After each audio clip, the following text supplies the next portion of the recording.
The first apple dropped before sunrise. It struck the dry grass with a soft, hollow thud, and Silas Mercer stopped halfway between row 12 and the old north windbreak.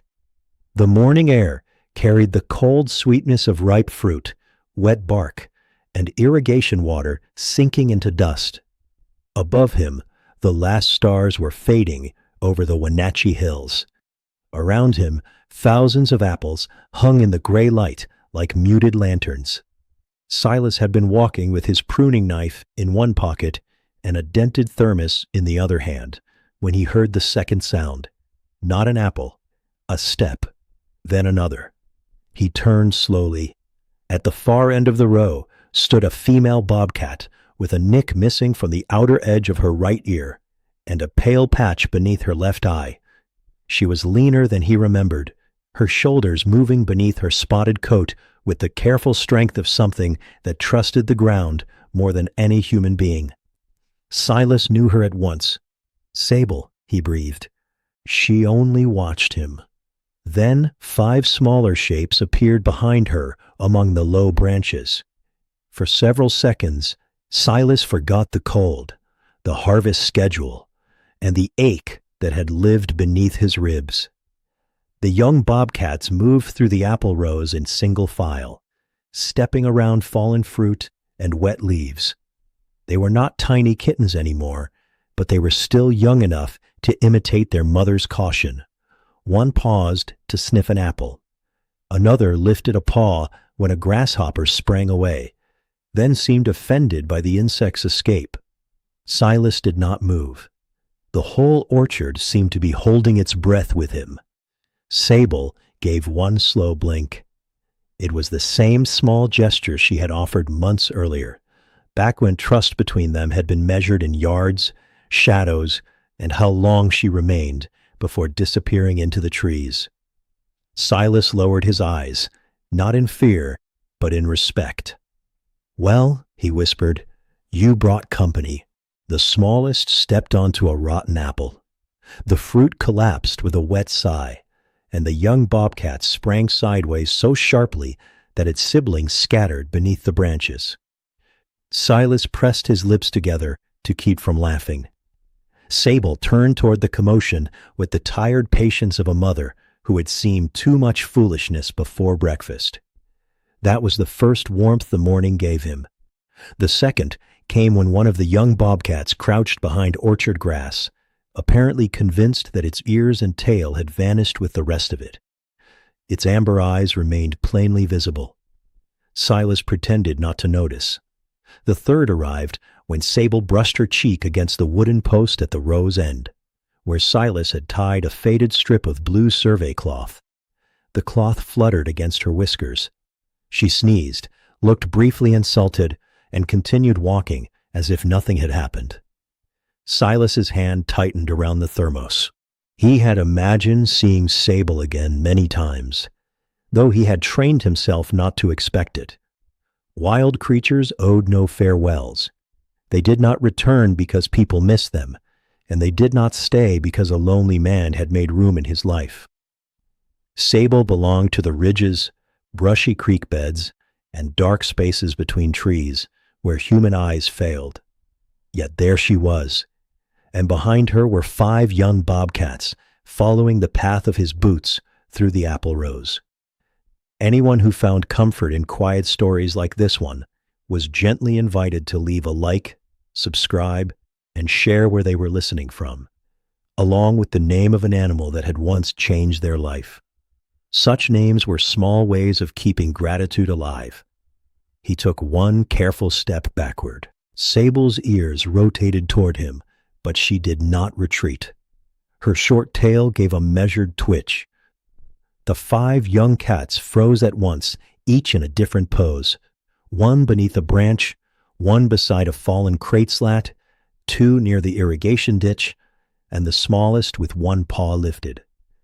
Silas knew better than to reach out.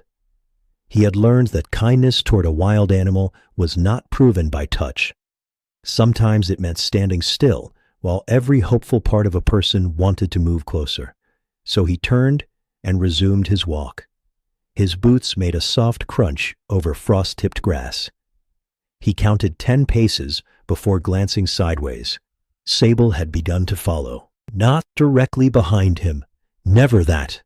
She moved along the neighboring row, appearing and disappearing between tree trunks. The younger bobcats trailed her in uneven formation. One climbed halfway up a low apple tree, tested a bending branch, then descended with exaggerated dignity. Another batted at a curled leaf tumbling in the breeze. Sable ignored these distractions, but every few steps she looked toward Silas. The orchard widened ahead, row after row running toward the pale hills. Wooden bins waited near the packing shed. A tractor stood silent beneath dew. Somewhere beyond the property line, a truck shifted gears on the county road, and all 6 bobcats stopped to listen. Silas stopped too. The sound faded. Sable moved first. They continued. By the time sunlight reached the upper slopes, the apples had begun to glow red and gold. Silas's shadow stretched ahead of him. Beside it, crossing between the trees, came the shorter shadows of Sable and her young. He felt no triumph. What filled him was quieter and harder to name. It was the humility of being remembered by a creature that had every reason to forget him. He had given Sable shelter once, but she had returned something larger without intending to. She had made the orchard feel inhabited again. She had made his footsteps seem worth following. At the end of row 16, Silas reached the old iron gate. He rested his hand on the latch, but did not open it. Sable stood 20 feet away. The young bobcats gathered behind her, alert and restless. The smallest sat down, then immediately stood again, as though sitting in the open had been a poor decision. Silas lifted the thermos in a quiet salute. "Morning rounds are over," he said. Sable blinked once. Then she turned toward the windbreak. The 5 followed her, one after another, their spotted bodies dissolving into amber grass, until only the movement of seed heads showed where they had gone. Silas remained by the gate after they disappeared. An apple fell somewhere behind him. This time, he smiled. Months before, 6 spotted shadows crossed his morning path. Silas Mercer had believed the orchard had finished surprising him. He was 63 then, though the work had kept his shoulders broad and his hands stronger than his age suggested. He lived in a white farmhouse at the southern edge of Mercer Orchard, where the porch leaned slightly toward the sunrise, and one step complained whenever his weight found its middle. The house had belonged to his parents before him, and the orchard had belonged to his grandfather before that. Each generation had planted something, repaired something, and left one stubborn mistake for the next person. Silas's inheritance was the north irrigation line. It ran beneath 4 acres of old gala trees and developed a leak whenever the weather became inconvenient. On cold mornings, Silas walked the line with a wrench tucked through his belt and a chipped green mug warming his right hand. The mug had belonged to his wife, Mara. A white crescent showed where the glaze had broken near the rim, and the painted word, home, had faded until only H-O remained. Mara had joked that it made the mug more honest. Home's never quite finished, she had told him. She had been gone for 3 autumns. Cancer had taken her slowly enough for them to make plans, and quickly enough that most remained undone. Packets of sweet pea seeds still waited in the kitchen drawer. A half-knitted scarf rested beside the sofa. Her rubber garden clogs remained under the porch bench, gathering dust and one adventurous spider. Silas had not moved them. He was not a man who spoke easily about grief. He treated it as he treated damaged trees, cutting away only what he had to, bracing what might still hold, and waiting through another season before deciding what was truly lost. Every day began at 5. He filled the green mug with coffee, added more cinnamon than Mara would have approved of, and stood at the kitchen window while darkness softened over the rows. Then he pulled on his canvas jacket, checked the weather gauge, and walked with a folding knife, a small notebook, and 3 peppermints in his left pocket. He never ate the first peppermint before row 5. That had been Mara's harvest rule. She claimed a man who rewarded himself too early became useless by breakfast. Silas called it poor science. She told him to keep walking, even after her death. He obeyed. The orchard covered 38 acres, mostly Gala and Honeycrisp, with several old golden delicious trees Mara had refused to replace. In winter, the branches resembled black handwriting against snow. In spring, blossoms filled the rows with a scent so delicate it seemed impossible they could survive wind. By August, fruit pulled the limbs downward. Silas knew every troublesome gate and hollow trunk.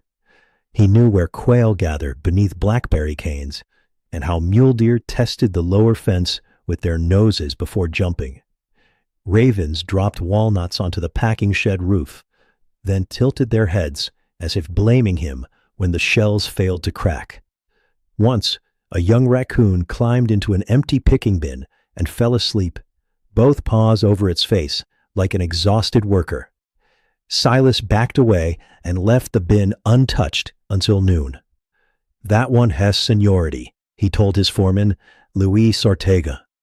Luis looked into the bin, nodded solemnly, and moved the crew elsewhere. Small, foolish moments kept the days from closing completely around Silas. Luis was 47, patient and capable of repairing nearly anything except the porch step, which he insisted was structurally committed to complaining. His daughter, Tessa, worked weekends during harvest and drew pictures on Silas's invoices. Apples wearing hats, tractors with smiling headlights, and once a dignified worm carrying a clipboard. Silas stored every drawing in his bottom desk drawer. He told no one. By early March, the orchard had entered its quietest season. Snow remained in shaded ditches, but open ground had softened into brown mud, smelling of roots and thawing leaves. Silas spent afternoons pruning dead wood and evenings repairing wooden bins inside the packing shed. The shed was older than he was.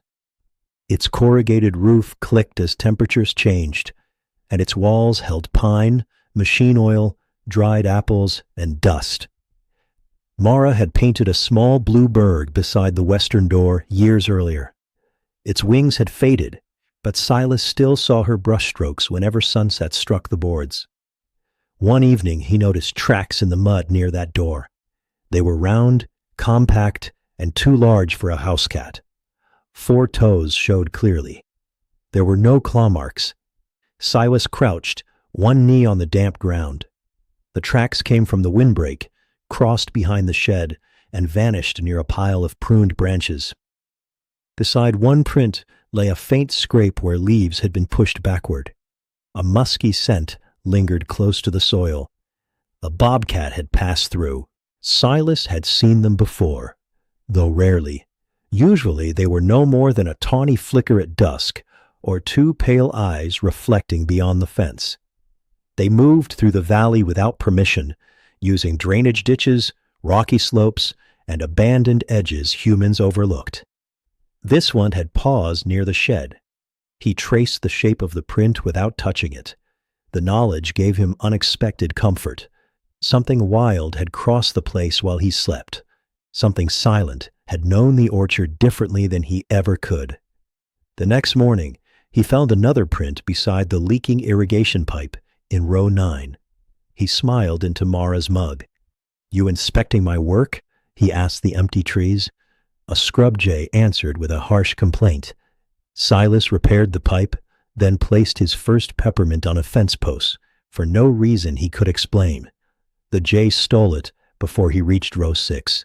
He pretended offense, though he laughed all the way to the windbreak. That evening, wind moved through bare branches with the dry hush of distant rain. Silas stood on the porch, holding the green mug between both hands. Beyond the yard, the orchard darkened row by row. He thought of Mara, as he always did when the light went thin. But for once, the silence did not feel entirely empty. Somewhere past the last visible tree, a hidden animal moved through the dusk, cautious and alone, leaving no sound human ears could follow. Silas understood loneliness well enough not to disturb it. He went inside and left the porch light burning. The storm arrived on a Thursday afternoon with no patience for warning. By 2 o'clock, the sky above the western ridge had turned the color of bruised steel.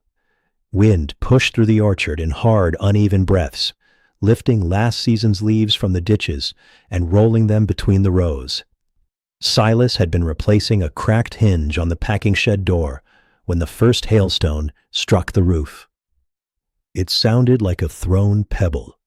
Then came another. Within seconds, the corrugated metal roared beneath 1,000 white impacts.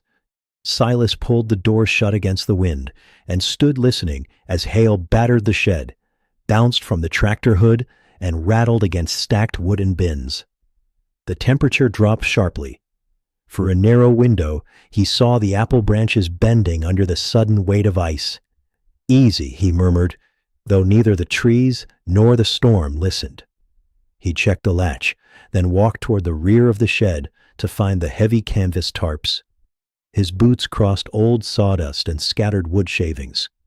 The air smelled of damp pine, machine grease, and the sharp green scent of broken twigs blowing in beneath the western door. A scraping sound came from behind the empty crates. The storm made it difficult to trust any noise. Wind pressed against the walls. A loose chain tapped the side of a metal post. Hail rolled over the roof like gravel poured from a truck. Then he heard it again, a low, rough exhale. Not mechanical, not the wind. Silas set down the wrench in his hand. Near the back wall, 6 apple crates had been stacked in 2 uneven columns. Behind them lay a narrow gap where Mara used to store folded harvest cloths. Silas could see only darkness there. He took 1 step closer. 2 amber eyes opened. Silas froze. The bobcat crouched behind the crates with her body pressed low to the floor. Wet fur clung to her shoulders and flanks. Mud darkened her legs. One ear stood sharply upright, while the other, the right one, carried a small notch along its outer edge. Beneath her left eye was a pale patch of fur that made her expression appear almost quizzical, though there was nothing curious in the way she watched him. She was frightened, and ready to defend the small distance between them. Silas lowered his gaze at once. "Well," he said quietly, "this shed gets more selective every year." The bobcat did not move. A hailstone struck the window with a sharp crack. Her body tightened, and her short tail flicked once against the floor. Silas took a slow step backward. He had no intention of becoming brave in a foolish way. A bobcat was not a large animal compared with a cougar, but fear could make any wild creature dangerous. He knew enough to understand that she had not come seeking him. She had come seeking walls. He moved toward the side door without turning his back fully. The bobcat's eyes followed. Silas opened the door several inches. Wind forced icy pellets across the floor, and the cat flattened lower. He closed it again. "Not that way, then." His voice sounded small beneath the pounding roof. He crossed to the workbench and picked up his phone. The signal flickered between 1 bar and none. He tried Willa Crane, a wildlife rehabilitator who lived 15 miles north and had once advised him about an injured kestrel.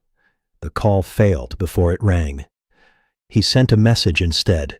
"Bobcat in packing shed. Adult female. Wet, possibly weak. Keeping distance. Storm severe." The message remained unsent.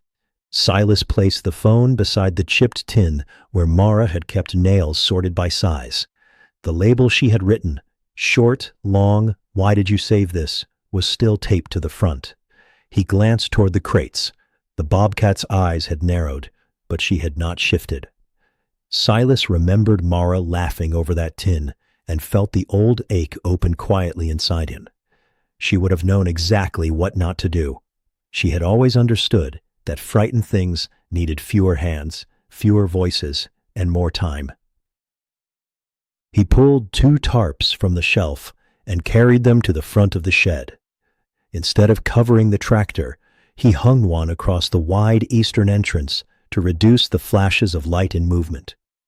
The second he folded into a loose barrier several yards from the crates, not to trap the bobcat, but to keep himself from accidentally crossing too near. The cat watched every motion. When Silas dropped one end of the tarp, it landed over his boot. He tugged, stepped backward, and nearly sat inside an empty picking basket. For the first time, the bobcat's ears tilted forward. Silas steadied himself against the workbench. "I'm glad one of us enjoyed that," he said. She blinked, but did not relax. He found a shallow metal pan used for cleaning tools and rinsed it with water from the shed tap. He placed it on the floor, well beyond the tarp barrier, then used a broom handle to push it slowly toward the darker corner. The pan scraped across the boards. The bobcat showed her teeth. Silas stopped at once. "All right?" Poor presentation. He withdrew the broom and left the water where it was, nearly 10 feet from her hiding place. Next, he turned off the overhead lights. Gray stormlight filtered through the high windows. The shed became quieter in appearance, though not in sound. Silas sat on an overturned bucket beside the eastern wall, far enough away that the bobcat had a clear path to either door once the weather eased. Minutes passed. He heard her breathing beneath the hail. Too quick, too shallow. She shifted one forepaw, and Silas noticed that she kept her weight unevenly balanced. Not a clear injury. Perhaps exhaustion. Perhaps cold. Perhaps only readiness to spring. The storm continued for nearly an hour. Silas did not stare at her. He looked instead at the blue bird painted beside the door, at the worn handles of Mara's pruning shears, and at the water gathering beneath his boots where hail had blown inside. At one point, a field mouse darted from behind a grain sack and stopped in the open. The bobcat's head moved instantly. Her fear did not erase instinct. Her pupils widened. Her whiskers angled forward.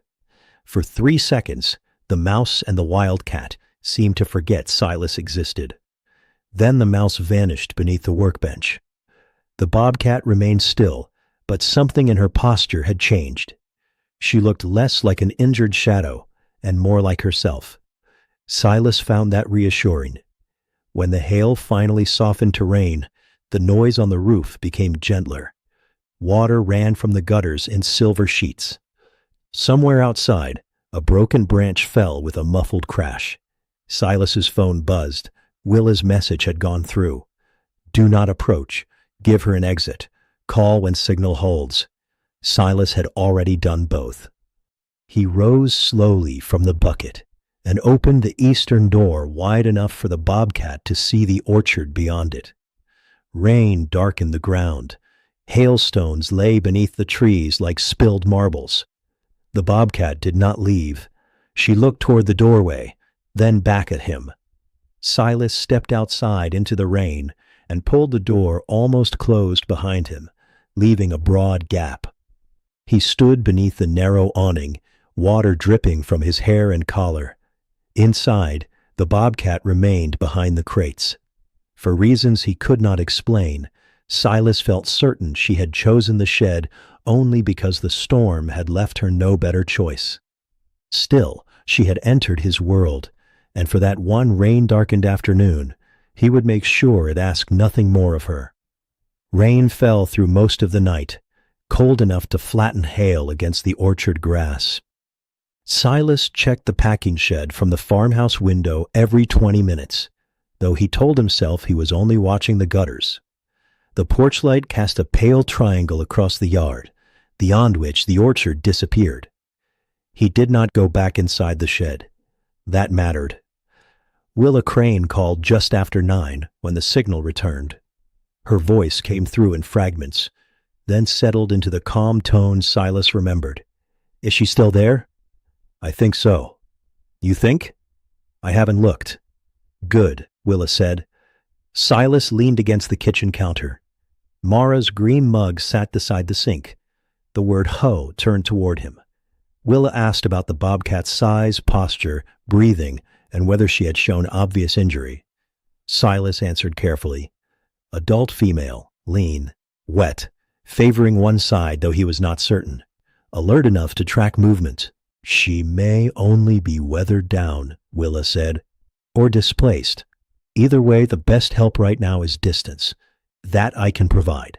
Willa told him to leave one clear exit, keep people away, provide fresh water, and avoid food unless the bobcat remained another day or appeared too weak to leave. Shelter was useful. Dependence was not. Silas wrote in the notebook he used for irrigation readings. Distance, he printed beneath the date, then he added, let her decide. At dawn, clouds still pressed low over the valley. The orchard smelled washed and raw. Broken twigs covered the lanes, and hail remained beneath the trees. Silas crossed the yard without coffee and stopped 30 feet from the shed. The eastern door remained open by the width of his shoulders. Nothing moved inside. He waited until cold water soaked through his pants where branches brushed him. Then 2 amber eyes appeared in the gap. The bobcat stood beyond the threshold. Her coat had dried unevenly, leaving tufts lifted along her spine. The notch in her right ear was clearer in the morning light. Beneath her left eye, the pale patch made her easy to recognize. Silas lowered his gaze. Morning, he said. Her ears angled toward his voice. She did not retreat, but neither did she step forward. Silas placed a clean enamel pan beside the shed wall. He had chosen a dull gray one rather than the bright red basin, because the red seemed too loud for a creature that noticed everything. He filled it from a jug, then backed away. The bobcat watched the water. She watched Silas. She watched the water again. Silas returned to the farmhouse and stood behind the curtain, like a man spying on his own property. For 10 minutes, nothing happened. Then the bobcat came out. She moved low and silent, each paw placed with care. At the pan, she stopped and sniffed the rim. One whisker touched the water, and she jerked back as if the pan had insulted her. Silas smiled. After another minute, she drank. 3 laps, a pause, then several more. Her eyes lifted between each swallow. When a magpie landed on the gutter above her, the bobcat looked up so sharply that the bird hopped backward and nearly lost its footing. It flapped to the roof ridge, scolding. The bobcat stared until it fell silent. Silas covered his mouth with one hand. Mara would have laughed openly. The thought warned him and hurt him at the same time. By mid-morning, Willa arrived in a mud-spattered truck. She was 56, silver-haired, and small enough that strangers often underestimated how firmly she could say no. Silas met her near the farmhouse. She drank, he said. That's encouraging. She frightened a magpie into reconsidering its choices. That's more encouraging. They walked only as far as the old tractor, where Willa studied the shed through binoculars. The bobcat had retreated behind the crates. No obvious fracture, Willa said. She's guarded on the right rear, but she may be sore from exposure or a bad landing. Do we trap her? Not unless she declines. Silas nodded, though some part of him wanted a clearer action. Repair the pipe, brace the limb, replace the hinge. Waiting had always seemed like what people did when no useful work remained. Willa seemed to read that in his face. Doing less is sometimes the harder kind of care. Silas looked down at his boots. I've had practice. She did not ask what he meant. Together they made the shed quieter, without closing the bobcat in. Silas moved the tractor farther away. Willa hung dark cloth along one wall to reduce drafts. They placed a second water pan near the rear exit and set a trail camera high on a post. Silas knocked a wooden apple grater from the bench. It clattered across the floor. The bobcat vanished behind the crates. Willa gave him a sideways look. Very graceful. I was testing her reflexes. Later, they reviewed the camera feed. The bobcat had approached the gray pan, sniffed it, then sat with her back to it, as though guarding something she still distrusted. "She likes the location," Willa said. "She has not endorsed the dish. Standards matter." That afternoon, Silas left his canvas cap on a fence post and returned to find it on the ground, with one muddy paw print across the brim. He brushed off the dirt and put the cap back on. He pretended not to feel chosen by something that had probably only stepped in the wrong place. Over the next 3 days, trust remained measured in distance. 30 feet allowed the bobcat to drink, while Silas stood near the porch. 20 feet made her retreat. At 15, she disappeared. So Silas learned the shape of her boundary and respected it. He walked wider circles around the shed and spoke before coming into view. By the 4th morning, the bobcat was gone. Her tracks led toward the northern rows. Silas stood over them with Mara's green mug cooling in his hand. For one breath, disappointment reached him before relief took its place. She had left under her own strength. That was what shelter was supposed to make possible. Near the last print, he found a short tuft of tawny fur caught on a splintered crate. He did not pick it up. He touched the wood beside it, then continued toward row 5. At the first fence post, he unwrapped a peppermint. Far behind him, unseen among the wet trees, a branch gave one soft shake. Silas did not turn around. For 6 mornings after the bobcat left the packing shed, Silas found no sign of her. Rainwater drained from the orchard lanes. The hailstones disappeared beneath the grass. Broken branches were gathered into piles near the north windbreak, and the trees resumed their patient work of swelling buds beneath silver bark. Silas resumed his routines too. At 5 each morning, he filled Mara's chipped green mug, checked the weather gauge, and walked toward row 5 before unwrapping the first peppermint. He repaired 2 split irrigation couplings, sharpened his pruning blade, and made a note to replace the north gate latch before summer. He did not search for the bobcat. At least, that was what he told himself. He looked at every muddy patch beside the ditches. He slowed whenever grass moved beneath the trees. When magpies erupted from the windbreak, he stopped and listened. Nothing answered. Willa called on the 7th evening.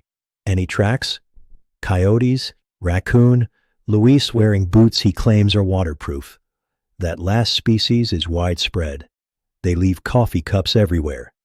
Willa laughed softly, then reminded him that the bobcat's absence was a good sign. A wild animal strong enough to leave shelter was strong enough to resume its own life. After the call, he stood on the porch with Mara's mug cupped between both hands. Sunset stretched pink across the ridge, and the air carried the smell of thawed soil and distant wood smoke. He understood that helping something did not earn him a place in what came afterward. That lesson was not new. Still, he left the gray water pan near the shed wall. He cleaned it each morning. On the 8th day, he found it empty. The ground around it was too dry to hold a clear track. A pine needle floated at the bottom, and 3 pale hairs clung to the rim. Silas crouched beside the dish. A magpie watched him from the gutter. "You didn't drink all that." The bird tilted its head, offering neither confession nor denial. Silas refilled the pan and returned to work. The water was lower again the following morning. For 4 days, something drank after dark. The trail camera showed a raccoon washing its paws, a striped skunk passing with its tail raised, and Luis's orange barn cat, Hector, staring into the lens as if reviewing the equipment. Hector drank once, sneezed into the pan, and left. Silas replayed that clip 3 times. On the 5th night, the camera recorded a tawny shape at 2:13 in the morning. The image was grainy, but the right ear carried a familiar notch. Sable approached from the north rows. She did not hurry. Her weight appeared more balanced than before, though she still placed her right rear paw carefully. She sniffed the pan, drank, and sat beside the shed for nearly 6 minutes. Then she looked directly toward the dark farmhouse.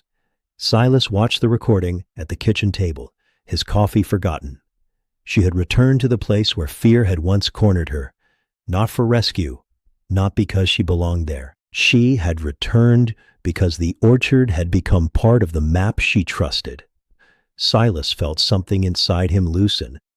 He moved the trail camera farther from the pan so its faint click would not disturb her. He also stopped checking the shed after dusk. Whatever visits Sable chose to make belonged to the quiet hours, and he would not turn them into an expectation. 3 evenings later, he saw her in daylight. Silas had been clearing dead limbs near row 9 when a low branch shifted across the irrigation ditch. He assumed it was a pheasant until 2 pointed ears rose above the grass.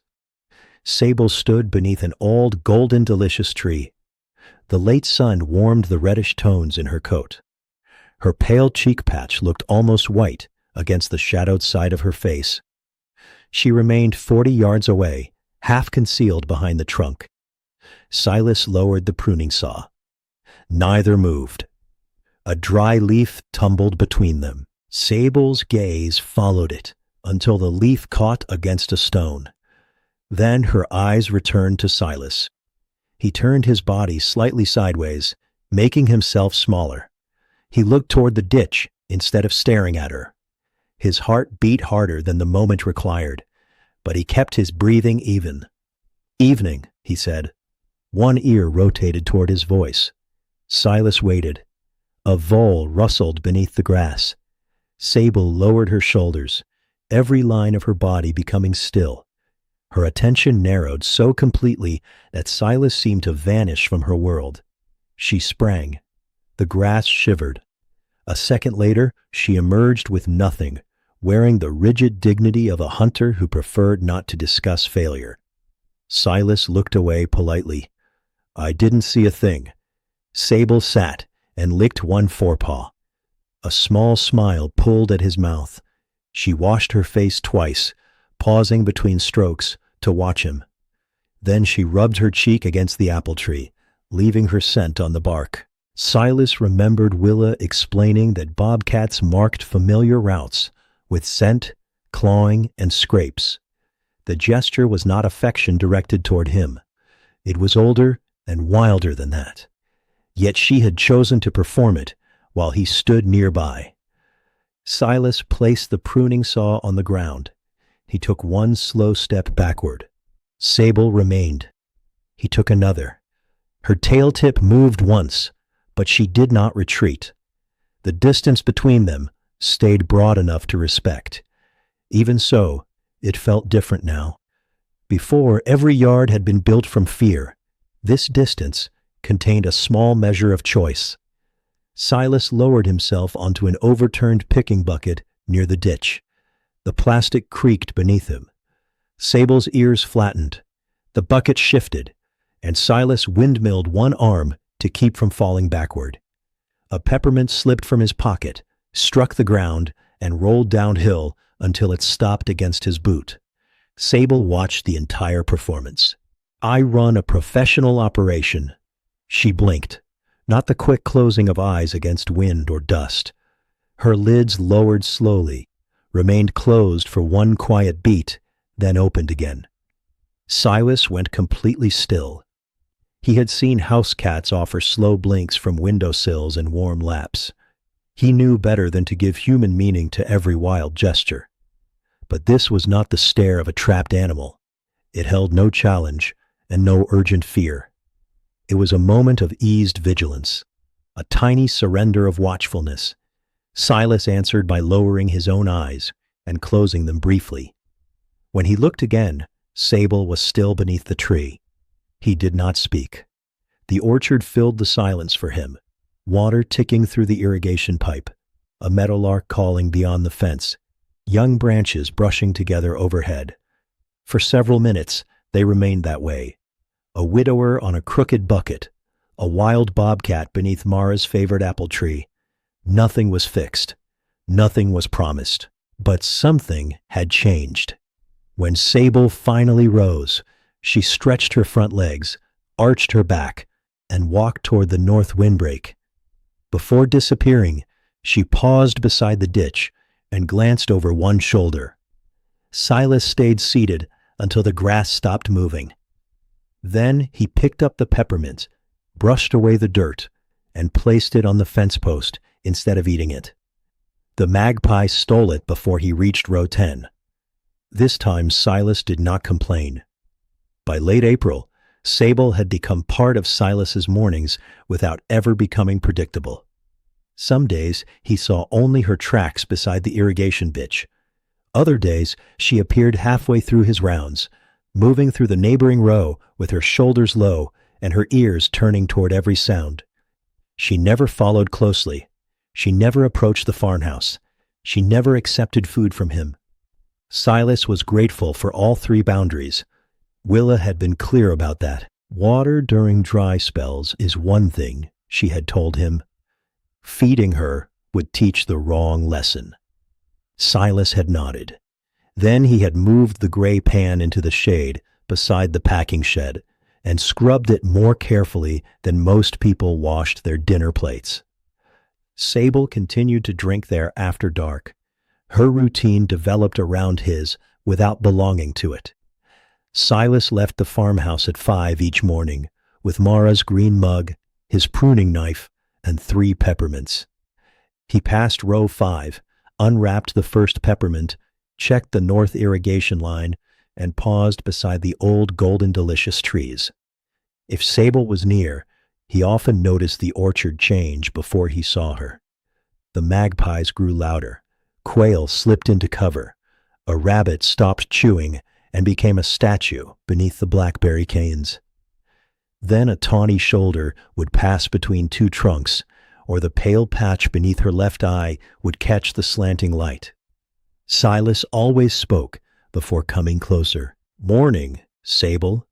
She had no reason to understand the name, but her ears recognized his voice. One would angle toward him, while the other remained trained on the orchard. He liked that about her. Even when she tolerated his presence, she never gave him all of her attention. By the first week of May, white blossoms covered the trees. The air smelled of honey and damp bark, and bees worked among the branches in a steady golden hum. Silas moved carefully through the rows, checking frost damage and tying young limbs to supports. Sable seemed suspicious of the blossom petals. The first time one landed on her nose, she crossed her eyes trying to see it, shook her head, and backed beneath a branch. 3 more petals fell onto her shoulders. Silas looked down at his notebook so she would not catch him smiling. Another morning, she discovered his kneeling pad beside an irrigation valve. It was a square of faded blue foam that Mara had bought after Silas complained about his knees for 6 months without doing anything useful. Sable approached it while he stood 30 yards away. She sniffed one corner. Then she placed a paw on it, pressed down, and lifted the paw again. The foam slowly regained its shape. Sable tapped it a second time. Silas waited. She stepped onto it with both front paws, looked down as the surface compressed, and sprang backward into the grass. For 2 full minutes, she watched the kneeling pad as if it had revealed a serious character flaw. Silas returned later and found 3 faint paw prints in the dust across its surface. He carried it back to the shed like something valuable. Luis began noticing the bobcat too. At first, he saw only prints. Then one afternoon, while repairing a sprayer near row 14, he spotted Sable sitting beneath a tree at the far end of the lane. Luis backed away without starting the engine. That evening he found Silas in the packing shed. "She was watching me," Luis said. "She does that." I felt judged. "She may have seen your repair work." Luis placed a hand over his heart. "Then I am ruined." They both looked toward the northern rows. "She stays wild," Silas said after a moment. Luis understood the seriousness beneath the words. "I'll tell the crew to give her space." After that, workers learned to pause when Sable crossed between rows. No one tried to call her closer. No one left scraps. Tessa made a small sign for the shed wall that read, Wildlife route, please walk quietly, with a drawing of a bobcat that looked more like a spotted loaf of bread with ears. Silas hung it beside Mara's blue bird. He told Tessa the likeness was excellent. She narrowed her eyes. You don't have to lie just because I'm 12. It has strong emotional accuracy. She laughed so hard she had to sit on an apple bin. Sable's preferred route ran from the north windbreak to the creek channel beyond row 11. She marked several trunks along the way, rubbing her cheek against bark and occasionally scraping the soil with her hind feet. Once, Silas found her standing on the low concrete edge of an irrigation box, staring into the water. A frog surfaced. Sable lowered one paw. The frog disappeared. She waited without blinking. When it surfaced behind her, the soft splash made her spin so quickly that one rear paw slipped. She recovered at once, then sat upright and washed her shoulder as if the movement had been intentional. Silas turned his face away. I saw nothing, he said. Sable flicked her short tail. The orchard days lengthened. Silas worked until the evening light turned the trunks copper. He thinned crowded blossoms, repaired fencing, and kept notes in the same weather-stained book. Beside measurements and maintenance reminders, he began adding smaller observations. Sable near row 8, 6:20 a.m. Right rear leg improving. Drank at shed. Argued with frog. Result unclear. He knew the notes were unnecessary. Willa did not ask for them anymore. Sable showed no sign of distress, and there was no practical reason to record where she appeared. Still, writing it down made the days feel less likely to vanish. Grief had changed Silas's relationship with ordinary time. Before Mara died, he had assumed mornings would continue simply because they always had. Afterward, he understood how silently a shared routine could become a memory. Sable's presence did not replace what he had lost. She did something gentler. She drew his attention back toward what remained. The smell of coffee, cooling in the green mug. The weight of pruning shears against his palm. The small hiss of water entering dry soil. The sight of a wild animal choosing, for one more morning, not to disappear. Near the end of May, Silas reached row 5 and discovered his peppermint missing from the fence post. The magpie sat nearby, but the wrapper remained untouched. A few yards away, Sable crouched in the grass with the wrapped peppermint between her front paws. She sniffed it, recoiled from the sharp smell, and batted it beneath the fallen branch. Silas stopped. That is not for bobcats. Sable stared at him. Then she struck the peppermint again, sending it rolling into the ditch. Silas retrieved it after she left. The wrapper carried 2 small punctures and a streak of mud. He placed it on his desk beside Tessa's drawings. The next morning, he brought 4 peppermints, 3 for his pocket, 1 for the magpie. Sable, he decided, had lost her privileges. June settled over Mercer Orchard in long, warm evenings and mornings that began with silver dew beneath the trees. The blossoms had fallen weeks earlier. Small green apples crowded the branches, each carrying the promise of weight and color still to come. Silas spent his days thinning fruit, tying bent limbs, and checking irrigation, while meadowlarks called from the fence posts. Sable appeared more often in those weeks. Not every day. She came when the orchard was quietest, before the first truck arrived or after the workers had gone home. Sometimes Silas noticed her scent marking a trunk near row 11. Sometimes he saw only the tip of her notched ear above the grass. On rare mornings, she moved beside him for half a row, separated by one line of trees and the respectful distance she had chosen. Those mornings became the part of the day he looked forward to most. At sunrise, Silas carried a wooden ladder into row 7 to inspect a broken support wire. The ladder was old, silvered by weather, and patched with 2 metal braces. Mara had once painted the bottom rung blue, so Silas would stop losing it in tall grass. He leaned it against a Honeycrisp tree and climbed 3 steps. He had just reached for the wire when he heard a soft scrape below. Sable stood beside the ladder. She sniffed the blue rung, then looked up. Her pale cheek patch caught the morning light, and one whisker bent forward as if it had been pressed while she slept. Silas held still. Sable placed one front paw on the lowest rung. The wood creaked.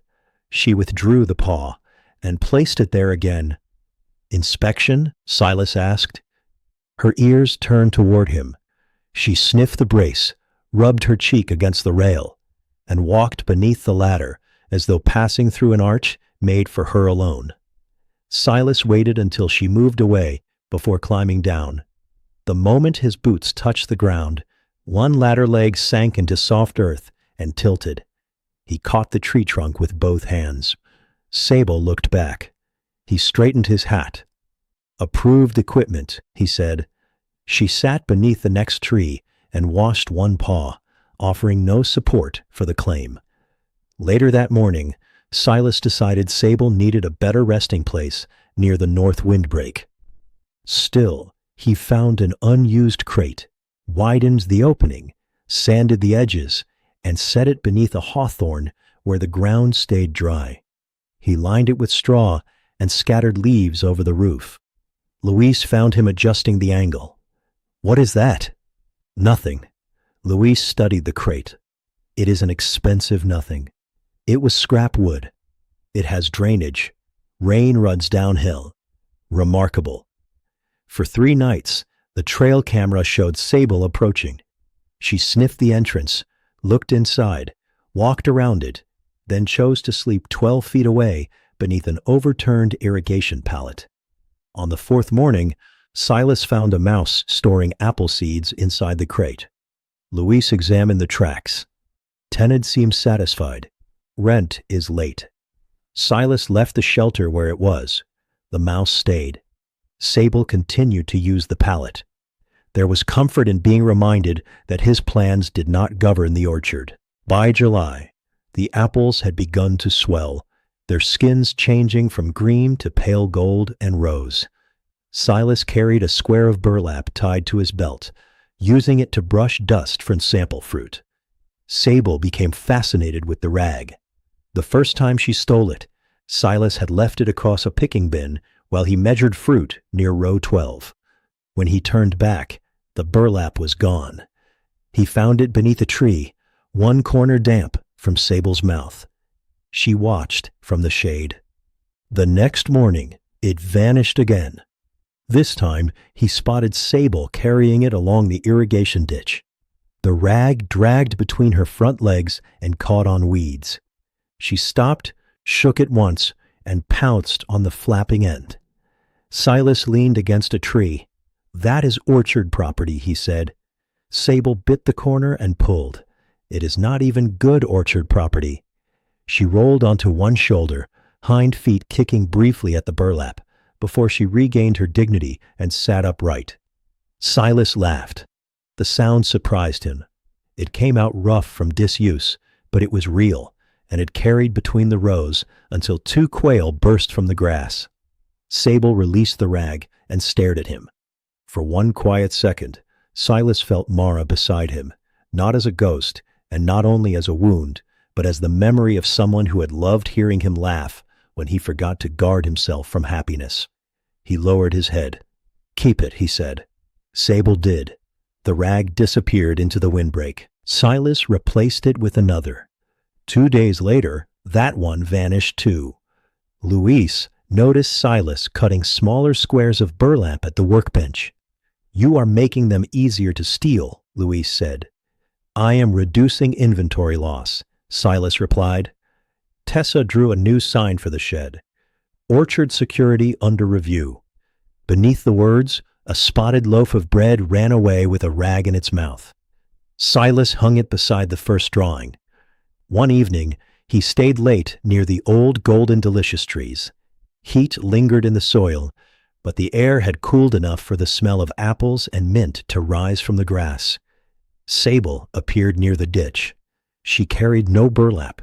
She simply settled beneath a low branch with her paws tucked beneath her chest. Silas sat on the blue kneeling pad 25 feet away and drank lukewarm coffee from Mara's mug. Sable watched moths circle the leaves. Her ears moved independently, following sounds Silas could not hear. When a beetle landed on her back, her skin rippled beneath it. She twisted and stared at the place where it had been, offended by an enemy she could no longer see. Silas smiled into the mug. Neither needed anything from the other. That was the sweetness of it. The orchard darkened slowly around them. Apples rested above their heads, still months from harvest. Water moved through the ditch with a small, steady murmur.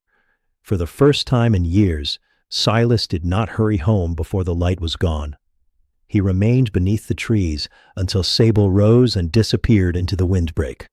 Then he gathered the kneeling pad, lifted the green mug, and walked back through the apple rows, with the evening following softly behind him. By the first week of August, Sable's habits began to change.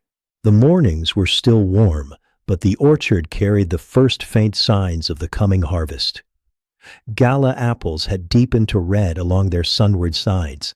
Dry grass whispered beneath Silas's boots, and the air smelled of dust, fruit skin, and the metallic coolness of water running through shaded irrigation pipes.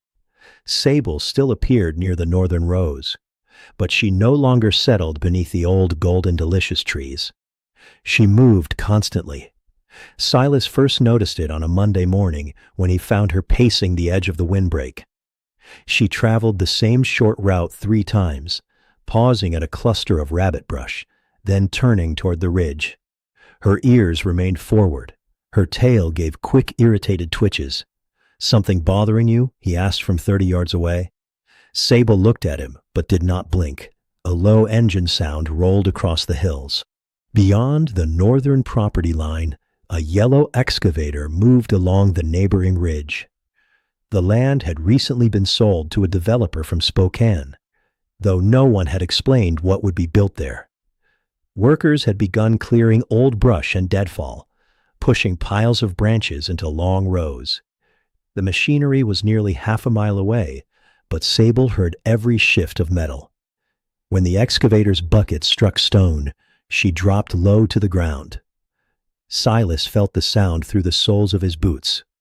He watched her retreat into the windbreak without looking back. Later that afternoon, he called Willa. "They're clearing the ridge," he said. "How much?" "Hard to tell. Maybe 15 acres so far." "And Sable?" "Restless." Willa was quiet for a moment.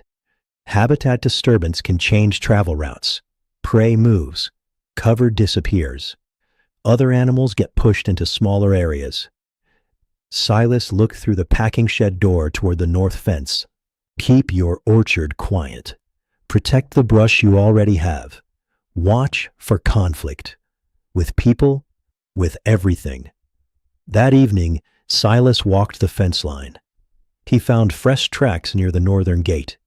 One set belonged to Sable. The others were larger than a house cat's, but less compact than hers, with claws faintly visible in the dust. Coyote. The tracks crossed her route twice. Silas crouched and studied the ground. Several feathers lay near the blackberry canes, though there was no sign of a struggle. He told himself the tracks could have been hours apart. Still, he repaired the loose wire near the gate and replaced the broken latch. Louise helped him set 2 additional trail cameras along the windbreak. "You think something's coming through?" Louise asked. "Something already is." Louise tightened the strap around a fence post. A grasshopper landed on his sleeve. He tried to brush it away, missed, and struck himself lightly in the chin. Louise cleared his throat. "Wildlife inspection. Poor reflexes," Silas said. "Excellent recovery." It was a small laugh, but it eased the tightness in Silas's chest. The cameras recorded more activity than he expected. Raccoons traveled in pairs along the creek channel. A fox appeared twice near midnight. Coyotes crossed the ridge path on 3 consecutive nights. One stood beneath the camera for nearly a minute, nose lifted toward the orchard. Sable appeared only once. She moved quickly through the frame, with something small held in her mouth. Silas replayed the clip. She was carrying food away. The behavior continued. Twice, he saw her catch field mice among the irrigation boxes. Instead of eating where she hunted, she disappeared northward with the prey. Another morning, she emerged from the grass with a vole and crossed row 14 without pausing. Silas considered several explanations. Perhaps she had changed resting places. Perhaps the machinery had pushed her farther into the hills. Perhaps she had begun caching food. He did not allow himself to settle on another possibility. Not yet. Near the end of that week, Sable stole no burlap. Silas left a fresh square draped over a low bin, pretending it had been forgotten. She passed within 10 feet of it, sniffed the air, and continued toward the windbreak. He felt foolishly rejected by a piece of cloth. The next day, he tied the burlap lightly to a branch so it fluttered in the breeze. Sable approached. She reached one paw toward the moving corner, touched it once, then turned away as the excavator started beyond the ridge. "So much for quality entertainment," Silas murmured. A magpie swooped down, grabbed the burlap, and carried it 3 trees away before dropping it. Silas retrieved the rag. "You're all thieves," he told the bird. The magpie laughed in its rough, rattling way. Even the familiar mischief felt thinner beneath the noise from the hills. Tessa noticed the change too. She was helping Silas sort early windfall apples when Sable crossed the far end of the lane. "She looks smaller," Tessa whispered. Silas followed her gaze. Sable's coat remained healthy, and her movements were strong, but she did seem leaner through the waist.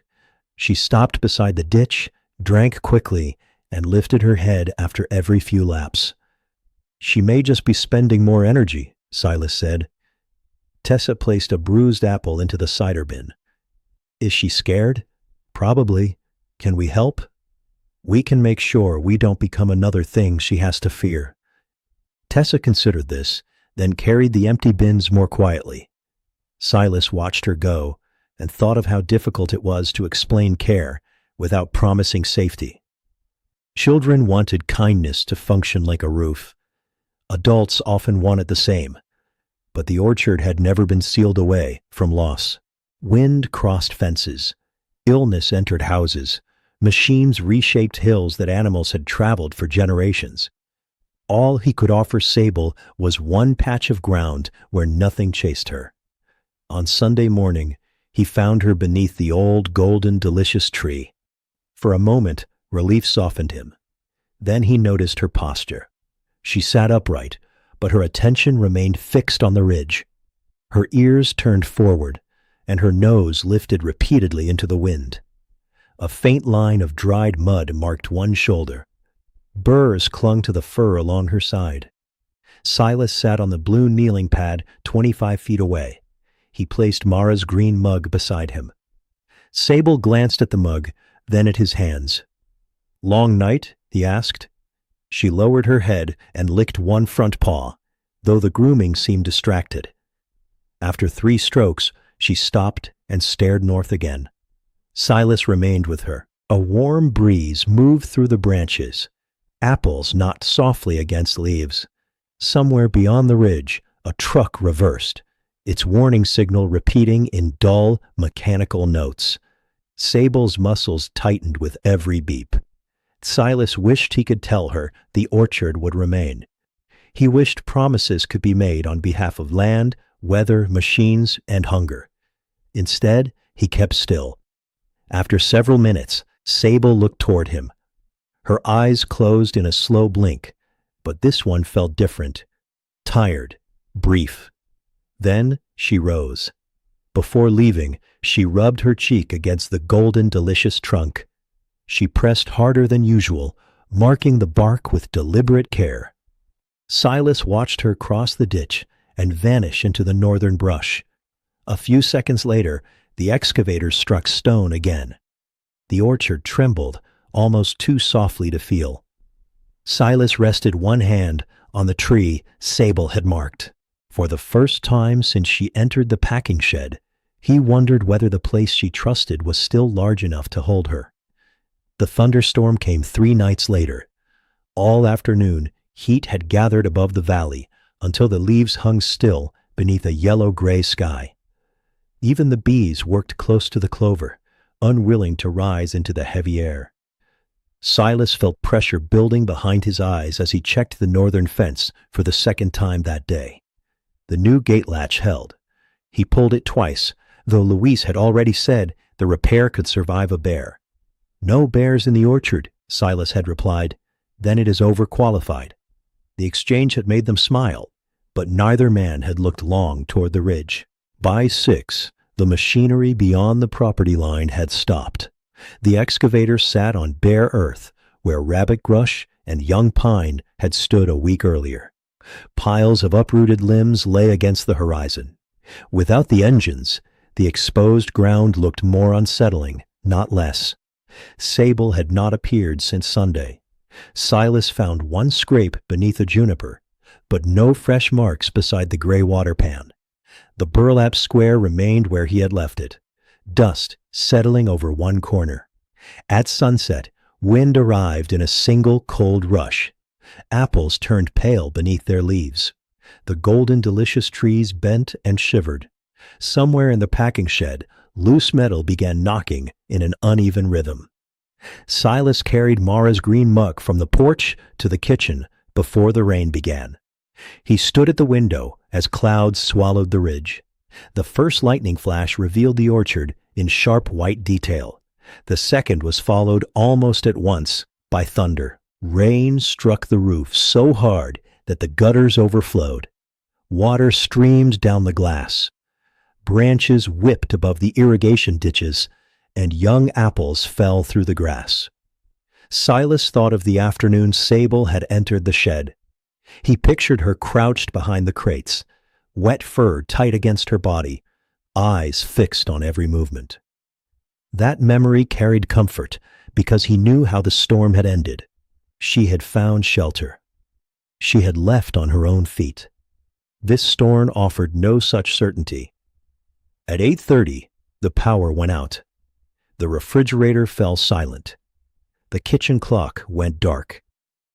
Silas lit the kerosene lantern from the pantry and set it beside Mara's mug. Its flame leaned each time wind pressed against the farmhouse. He walked to the back door twice.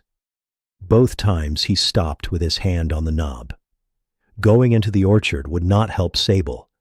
It would only add another moving shape to a night already crowded with fear. Keep the orchard quiet. Let her choose. Distance could be care. Waiting felt nothing like care. Near 10, a metallic crash sounded from the north end of the property. Silas lifted the lantern. For several seconds, he heard only rain. Then came the chain on the north gate striking a post. He pulled on his raincoat and boots. The porch step complained beneath him, absurdly familiar in the storm. Water reached his socks before he crossed the yard. He carried the lantern low and used a flashlight in his other hand, though the beam was nearly useless. The orchard rows became tunnels of black leaves and moving branches. Windfall apples rolled beneath his boots.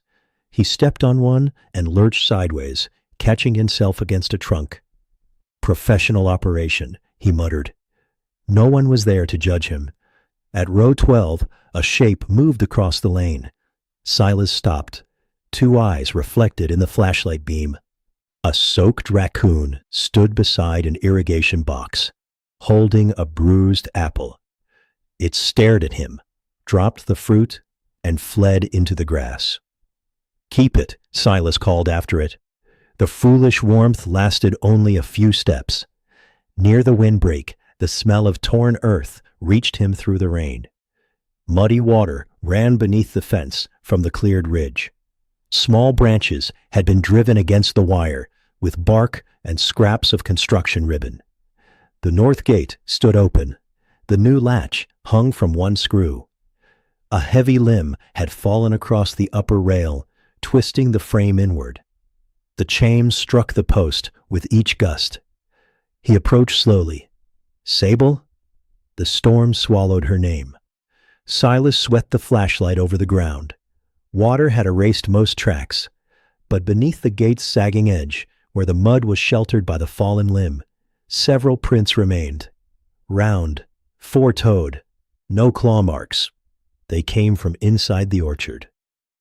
They crossed beneath the broken gate and continued north.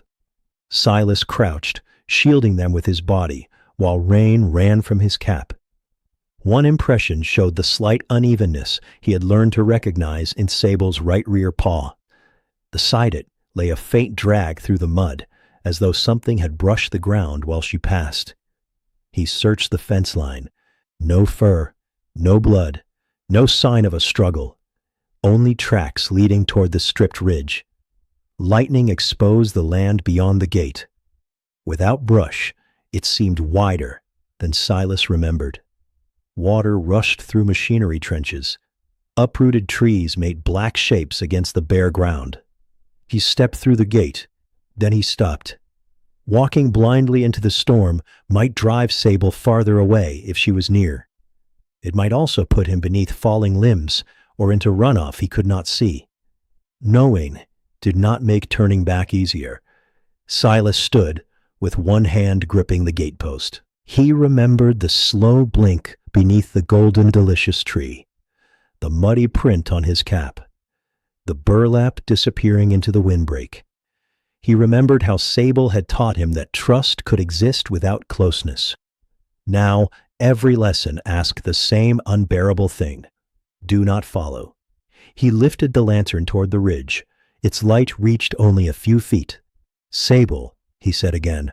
Nothing moved. Silas dragged the broken limb aside and tied the gate to the post with rope, leaving enough space beneath it for small wildlife to pass. His fingers slipped twice on the wet knot. When he finished, he studied the tracks one last time. Rain had begun to soften their edges. The smallest details disappeared first. He walked back through the orchard after midnight. Thunder rolled east toward the river. In the spaces between sounds, the rose felt still.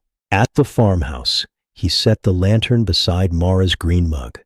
Water pooled beneath his boots. The clock remained dark, and the house seemed to be listening.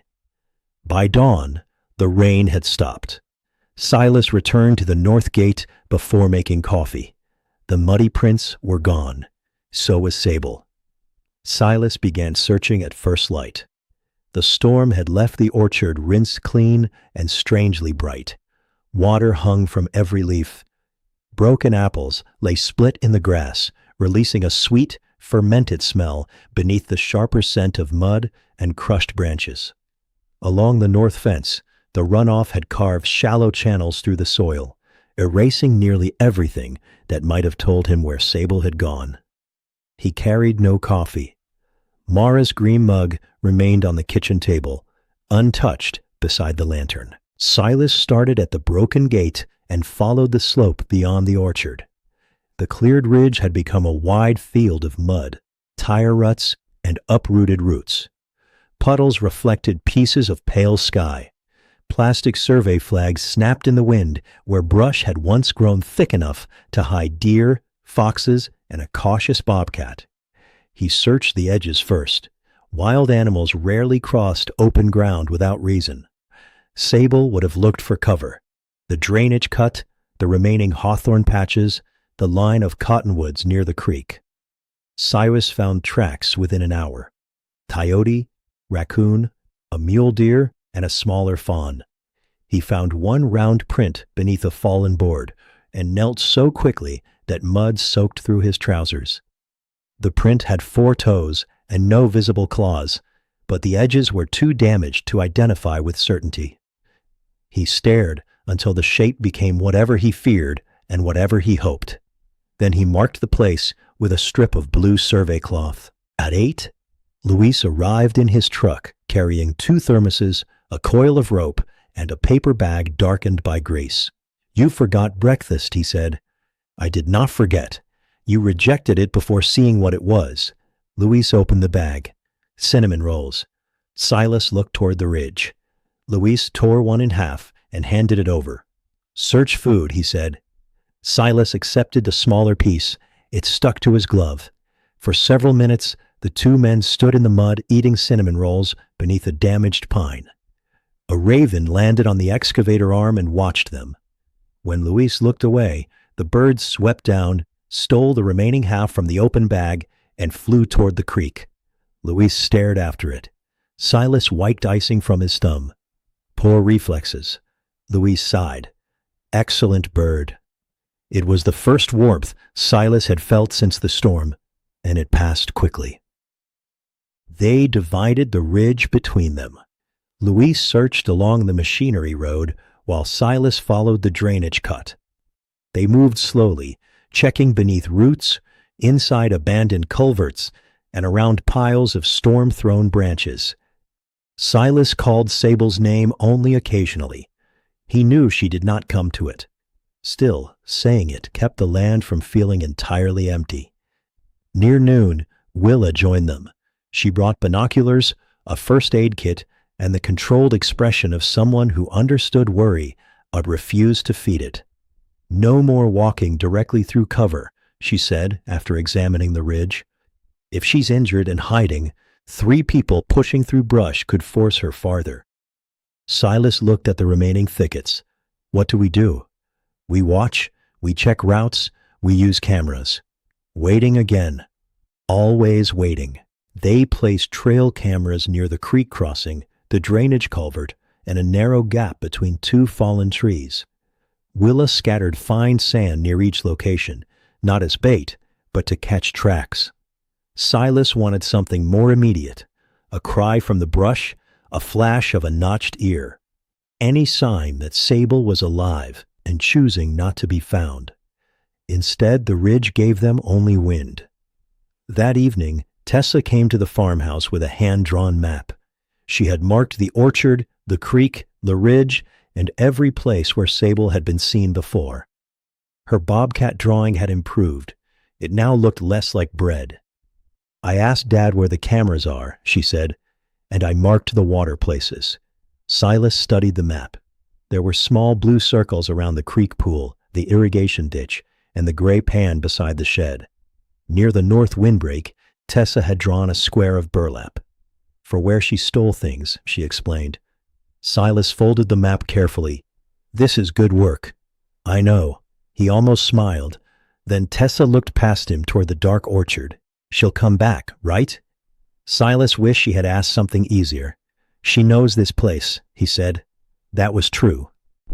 The first camera check showed raccoons, rabbits, and 1 fox carrying a mouse. The second showed 2 coyotes crossing before dawn. No Sable. On the 3rd day, Silas followed the creek farther north than before. Cottonwood leaves flashed silver overhead.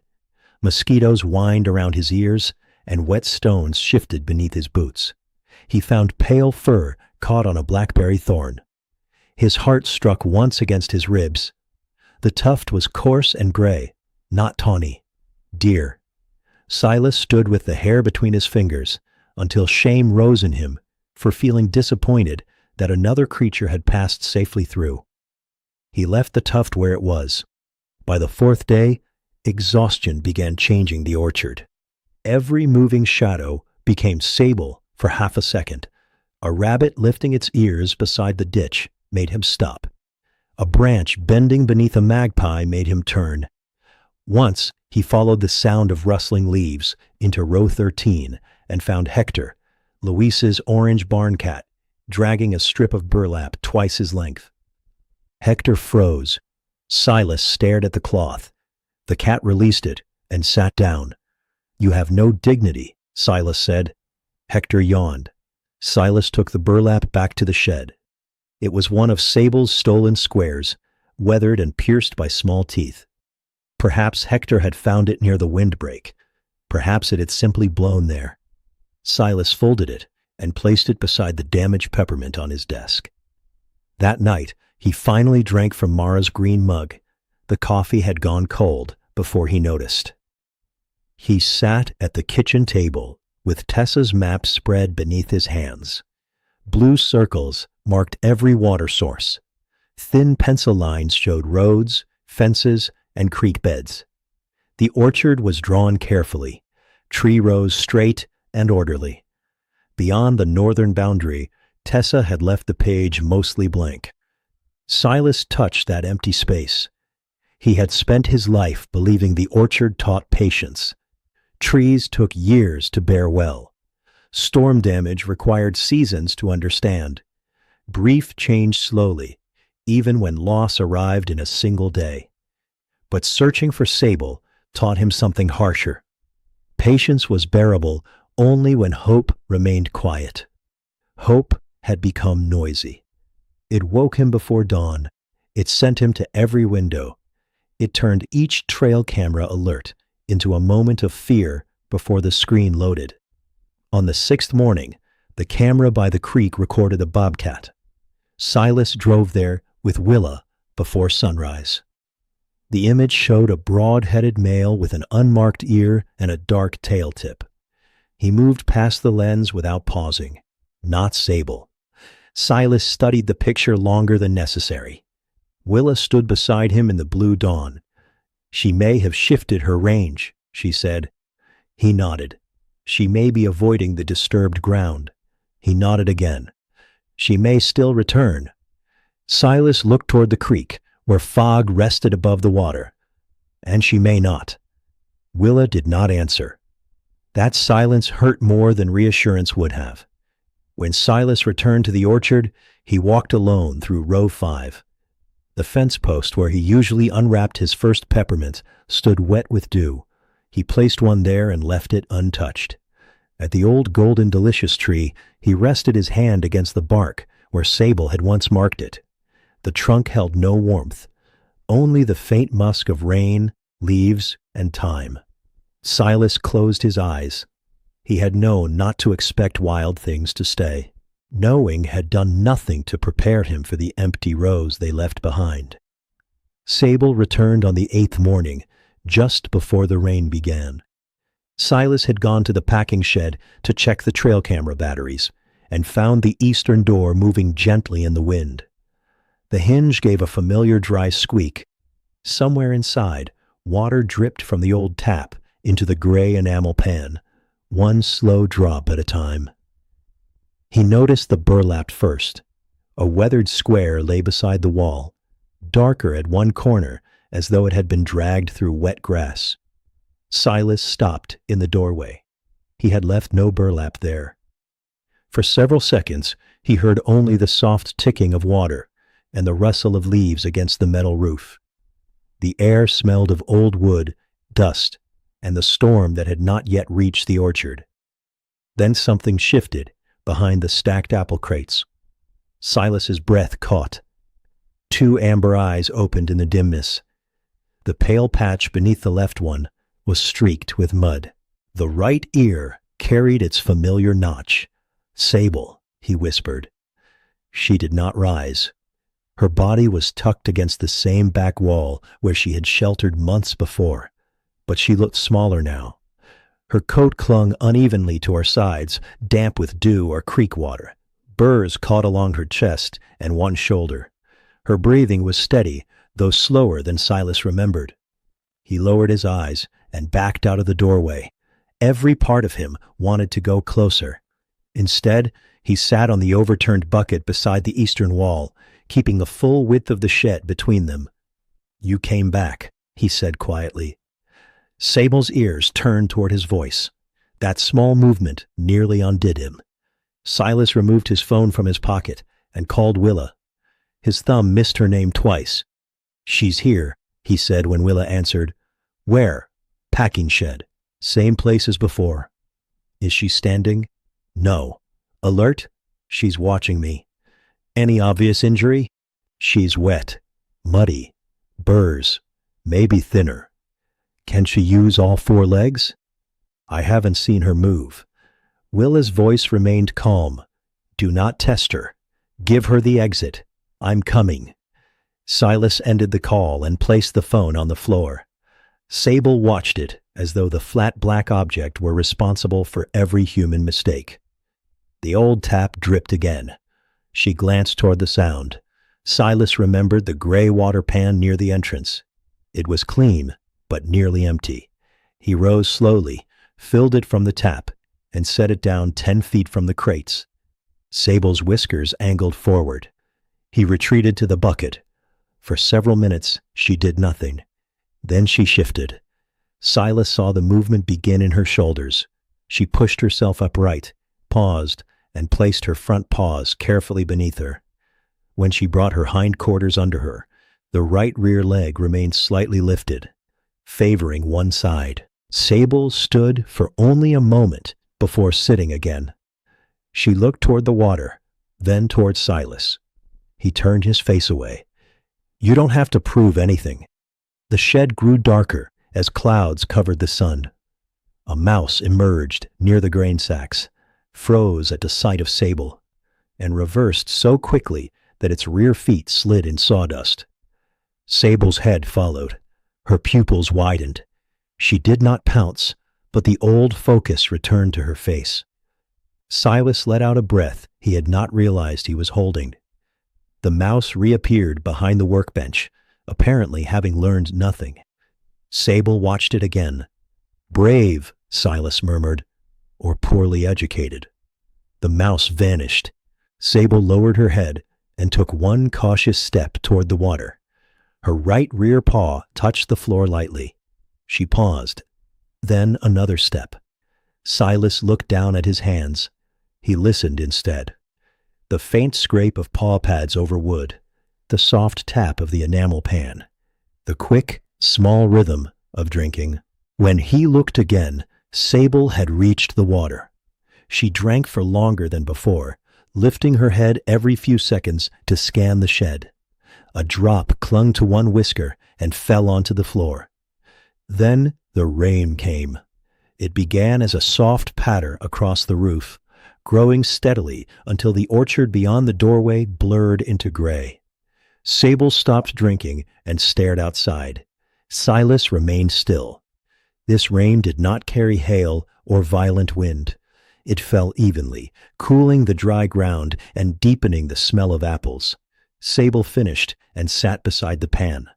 A wet burlap corner clung to one front paw. She shook it loose, looked at the cloth, and pushed it aside with clear annoyance. Silas smiled despite himself. "So you brought it back." Sable placed one paw on the burlap and dragged it beneath her chest. "Changed your mind." She blinked once. The gesture was quick, but familiar. When Willa's truck arrived, Silas met her near the farmhouse to prevent the engine from coming closer. Rain darkened her silver hair as she lifted a medical bag from the passenger seat. They walked to the shed without speaking. Willa stopped well outside the eastern door and used binoculars through the opening. Sable had retreated behind the crates again. After several minutes, Willa lowered them. "She's weight-bearing, but guarded on the right rear. No visible swelling from here. Her coat's rough, but her eyes are clear. Can you help her?" "Only if she lets us know she needs more." Silas looked toward the dark space behind the crates. "That sounds familiar." Willa crouched near the doorway and examined the prints in the damp sawdust. She found no drag marks, no sign that Sable had collapsed, and no evidence of a severe wound. "She made it here under her own power," Willa said. "That matters. Could be a strain. Could be exhaustion. Could be she's been covering more ground than usual. Because of the ridge? Possibly." Willa placed a small motion camera near the door and prepared a quiet capture plan only in case Sable weakened. No trap was set. No one cornered her. They gave her choices. That, Silas had learned, was the closest thing Wild Trust had to safety. Lewis arrived near noon, carrying a thermos and 2 sandwiches. He took one look at Silas's face and said nothing about being called. He placed the food on an apple bin. "One is turkey," he whispered. "The other is also turkey, because I forgot which was which." Silas opened one. "Turkey. Excellent." Lewis sat beside the outer wall, far from the doorway. Rain drummed above them. Tessa came later, but stayed near the farmhouse. She sent a folded note with her father. "Welcome back, Sable." Beneath the words was a drawing of a bobcat carrying a piece of burlap like a flag. Silas folded the note and placed it in his shirt pocket. By late afternoon, Sable drank again. She stood longer this time. The limp remained, but she crossed the shed without falling and settled near the open doorway, where rain-cooled air touched her face. Silas watched from the porch. He did not approach. He did not call her name again. Sable had returned to the orchard, but not because he had searched hard enough or worried deeply enough. She had returned because some part of the place still meant water, cover, and quiet. Perhaps his footsteps were part of that memory. Perhaps not. The difference no longer mattered. As evening settled, Sable lifted her head toward the farmhouse. Through the rain, her notched ear formed a small, unmistakable shape against the doorway. Silas raised Mara's green mug in both hands. Sable closed her eyes slowly. Then she rested her head on her paws. For that night, it was enough. The rain continued through the night, steady enough to soften the orchard paths, but gentle enough that Sable slept without flinching at the roof. Silas checked the packing shed only from a distance. At midnight, he stood beneath the porch awning with Mara's green mug, warming both hands, and watched the open doorway across the yard. The motion camera sent one image to his phone. Sable curled near the eastern wall, chin resting beside the burlap square she had carried home. Before dawn, another image arrived. She was sitting upright, ears forward, watching the rain. Each small movement felt like a message Silas had no right to demand and could not stop hoping for. By morning, the clouds had lifted from the lower hills. Mist lay between the apple rows, and every leaf carried a clear drop that caught the first pale light. The orchard smelled of wet soil, fruit, and rainwater running through the ditches. Her right rear leg still bore less weight, but she placed the paw down now. She stretched carefully, front legs long, shoulders low, then arched her back and shook dust from her coat. Silas remained near the porch. "Morning," he said. Sable's left ear turned toward him. Then a drop fell from the gutter and landed directly between her ears. She sprang sideways, twisted toward the roof, and stared upward with such offended concentration that Silas had to lower his face into the mug. The gutter dripped again. Sable moved 3 feet away and sat beneath a dry section of wall, clearly satisfied that she had solved the problem. That was the first sign that some of her old sharpness had returned. Willa arrived before breakfast and examined Sable through binoculars from behind the tractor. She watched the bobcat walk, sit, groom, and turn. "Better," she said. Silas heard the caution in the word. Enough that capture would likely cause more harm than help. Not enough for us to stop watching. They refreshed the water pan and cleared a quiet route from the shed toward the windbreak. Willa asked Silas to keep machinery away from the northern rows for several days. Luis reorganized the crew without complaint. "We can start on the south block," he said. "The apples there have been waiting all year to criticize us. They learned from you. Then they are excellent apples." Tessa made a sign and tied it to the shed fence. "Quiet recovery area." Beneath the words, she drew a bobcat sleeping while 3 apples tiptoed past on tiny feet. Silas studied it. "The apples need better balance." "They haven't had much practice," Tessa said. Sable ignored the sign, but rested in its shade that afternoon. For 3 days, she remained near the shed and the adjacent rows. She never allowed Silas closer than 20 feet. When he crossed that invisible line by accident, her head lifted and her body tightened. He backed away at once. At 25 feet, she relaxed. At 30, she sometimes slept. Silas came to understand that recovery had its own geometry. He placed the blue newing pad beneath the old Golden Delicious tree and sat there each evening with his mug. Sable rested near the irrigation pallet, half hidden by grass. Neither watched the other continuously. They shared the space the way 2 wary neighbors might share a fence line. On the second evening, Hector wandered into row 9. The orange cat saw Sable and stopped so suddenly that his front paws spread apart. Sable lifted her head. Hector puffed his tail, turned around with great care, and walked away as though he had remembered an urgent appointment elsewhere. Silas waited until Hector was gone. Very dignified, Sable licked one paw. The next morning, Silas found Hector sleeping inside the unused shelter beneath the hawthorn, occupying the mouse's former apartment with complete confidence. Luis claimed this proved the shelter had been a success. "Wrong tenant," Silas said. "Strong occupancy rate." Sable's limp eased a little more each day.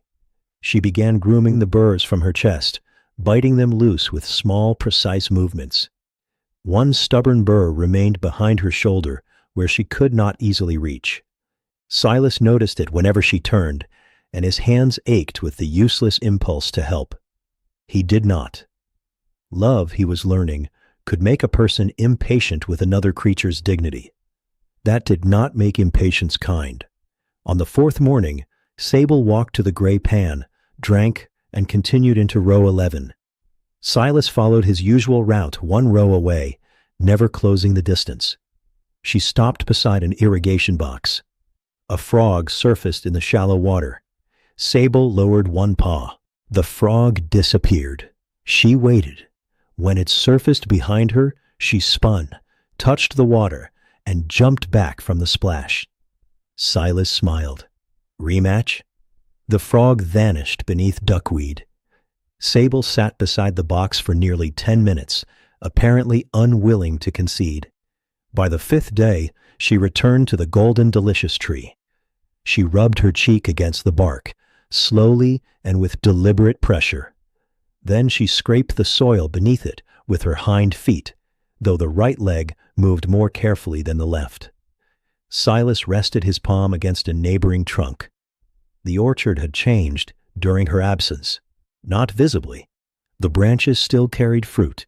The irrigation water still moved. Workers still laughed near the bins.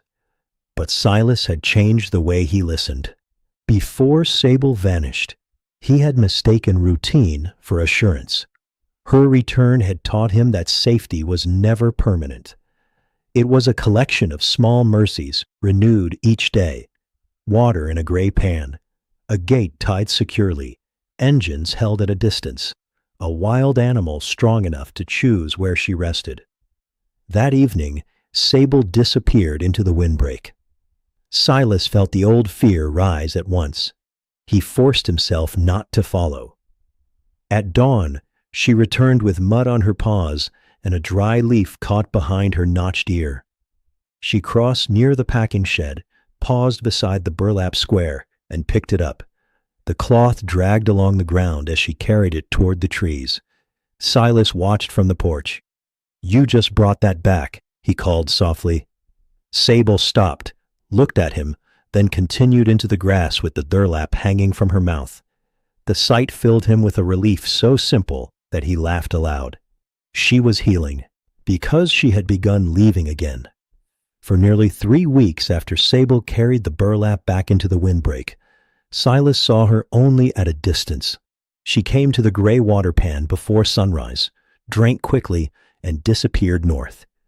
Sometimes she crossed the orchard at dusk, with something small held in her mouth. Her limp had nearly vanished, though she still placed the right rear paw more carefully when climbing over fallen branches. Silas noticed another change. She was eating more. Field mice grew scarce near the irrigation boxes. Quail burst from the grass more often than usual.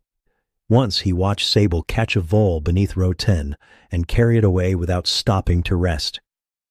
He thought again of the trail camera images from before the storm. Food carried north. Restlessness. A leaner body. The possibility he had refused to name returned quietly. He did not tell Luis. He did not tell Tessa. He did not even write it in the weather-stained notebook. Some hopes felt too fragile for ink. Late August brought heat back to the valley. Dust rose behind tractors, and apples blushed deeper beneath the sun. The first harvest crews were due within days. Silas spent mornings checking ladders, sharpening clippers, and marking weak branches with blue cloth. He moved slowly near the north windbreak. No engines entered that section. No crates were stacked beside the brush. When Luis asked why row 14 remained untouched, Silas only said, "We'll start south." Luis looked toward the trees, then he nodded. On a Tuesday morning, Silas reached row 11, just as the sun cleared the ridge. The orchard glowed in layers of gold and green. Dew dampened his boots.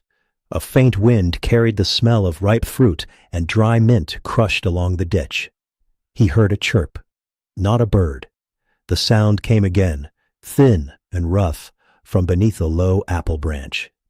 Silas stopped. Sable stepped from behind the tree. Her notched ears stood forward. The pale patch beneath her left eye caught the light. She was alert, but not alarmed. Behind her the grass moved. A small spotted head appeared, then another. Silas forgot to breathe. 5 bobcat kittens emerged into the row. They were perhaps 3 months old, long-legged enough to move confidently, but still soft in the face. Their coats carried faint rosettes over tawny fur, and their ears looked too large for their heads. One had a darker stripe down its nose. Another was paler along the chest. The smallest stayed close to Sable's hind leg and watched Silas with wide amber eyes. He did not move. Sable stood between him and the kittens. Her body was not relaxed. Her tail tip shifted once. Her gaze remained fixed on his hands. Silas lowered them slowly to his sides. "So that was it," he whispered. The kittens scattered at the sound of his voice. One slipped beneath a branch. 2 flattened into the grass. The boldest climbed onto the low concrete edge of the irrigation box, discovered the surface was wet, and skidded sideways into a patch of mint. The leaves released a sharp green scent. The kitten sprang out at once, shook one paw, and stared accusingly at the plant. Silas pressed his lips together. Sable looked toward the commotion, then back at him. The smallest kitten crouched behind her tail, apparently believing the short bobbed shape provided complete cover. Only its ears and eyes remained visible. Silas looked away politely. That was the first warmth. The second came when another kitten found a fallen gala apple. It sniffed the fruit, touched it with one paw, and jumped backward when the apple rolled downhill. The kitten followed, batted it again, and chased it into the irrigation ditch, where the apple floated away with stately calm. The kitten watched its escape in disbelief. The third happened near the old blue kneeling pad. Silas had left it beside the golden delicious tree the previous evening. One kitten stepped onto the foam, felt it sink, and immediately leaped off. A second kitten approached, tested the pad with both paws, and sat down with unexpected satisfaction. The first returned and tried to occupy the same small square. They pushed shoulder to shoulder without making a sound. Silas's eyes stung. He had not expected Joy to arrive looking so untidy. For several minutes, Sable allowed the kittens to explore the row. She remained watchful, correcting them with small movements rather than sound. When one wandered too far toward the open lane, she crossed in front of it and turned it back with her body. When another climbed onto a low branch, she waited beneath until it descended. She was not tame. She was a wild mother managing 5 reckless lives at dawn. Silas understood then why she had been thinner, why she had carried food away, and why the storm had frightened her beyond ordinary fear.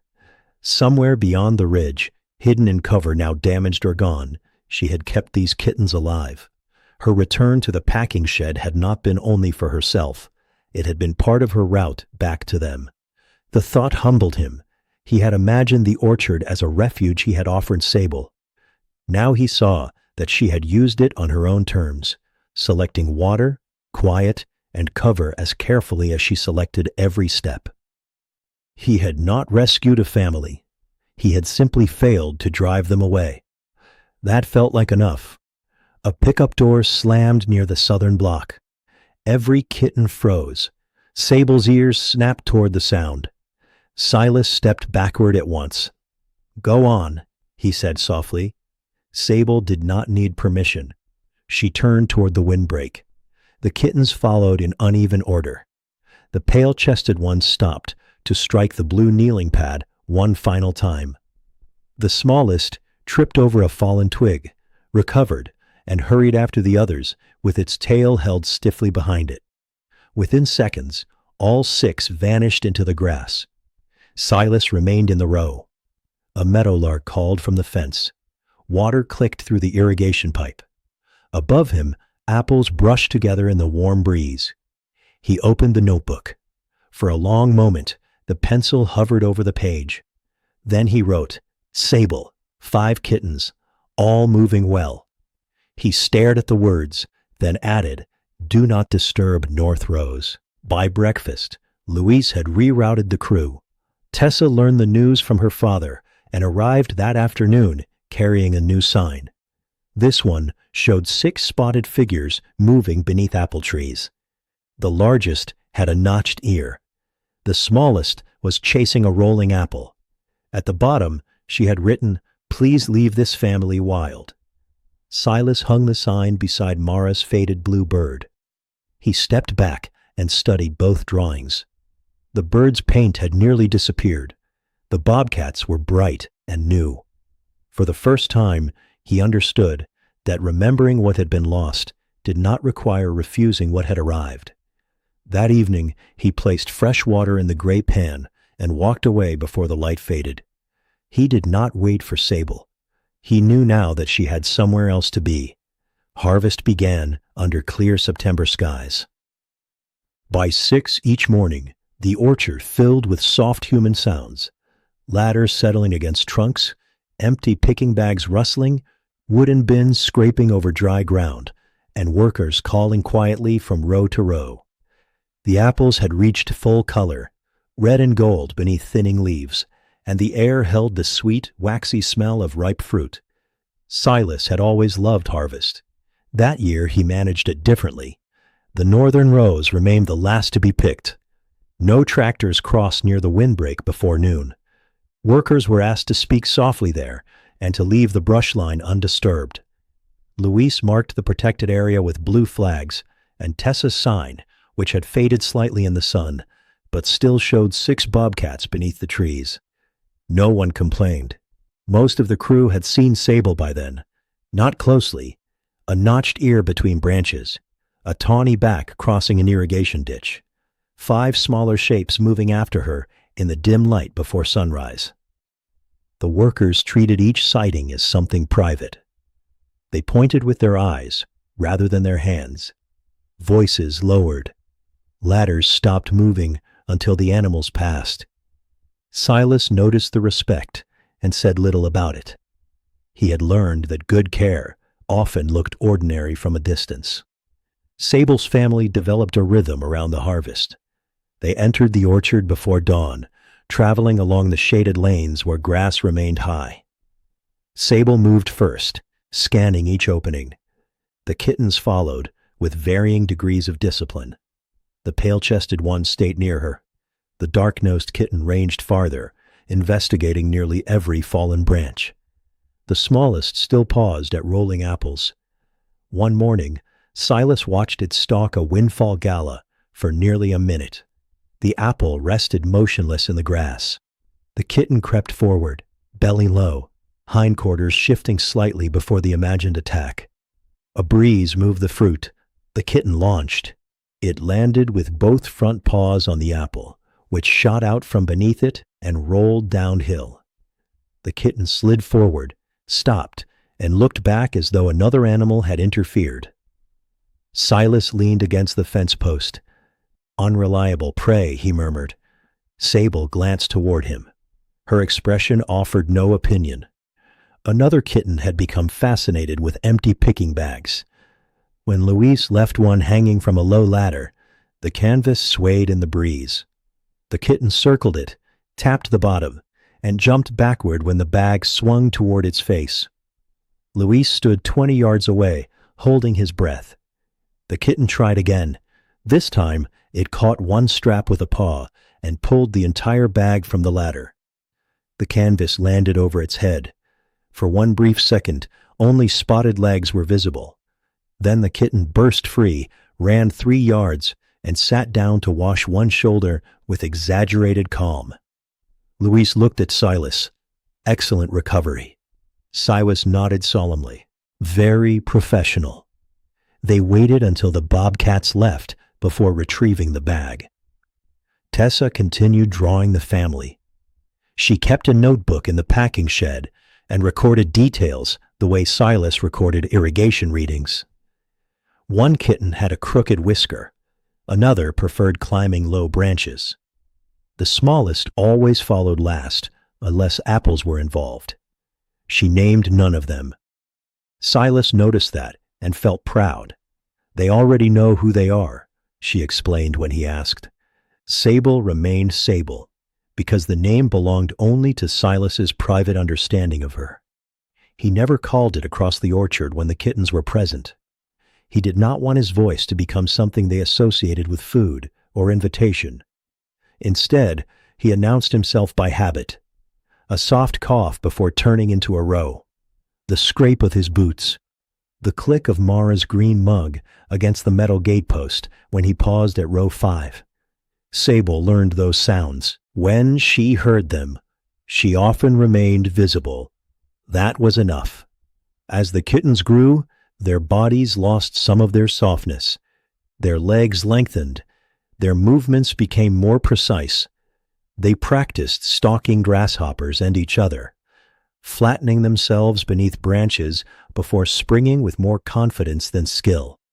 Once, 2 kittens crouched on opposite sides of an irrigation pipe, each watching the other's tail through the grass. They pounced at the same moment and collided shoulder first. Both sprang backward, both sat down, both began grooming. Silas looked away to preserve their dignity. The orchard seemed warmer because of them, though autumn nights had begun cooling. At the farmhouse, Mara's rubber garden clogs still rested beneath the porch bench. The half-knitted scarf remained beside the sofa. Silas had not packed them away, but he had opened the kitchen drawer containing the sweet pea seeds. The packets were 3 years old. He planted them anyway, along the southern fence. Luis helped loosen the soil. Tessa made crooked labels from scrap wood.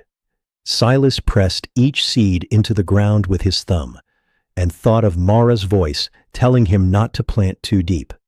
Nothing sprouted that fall. It did not matter. The act itself felt like a door opening.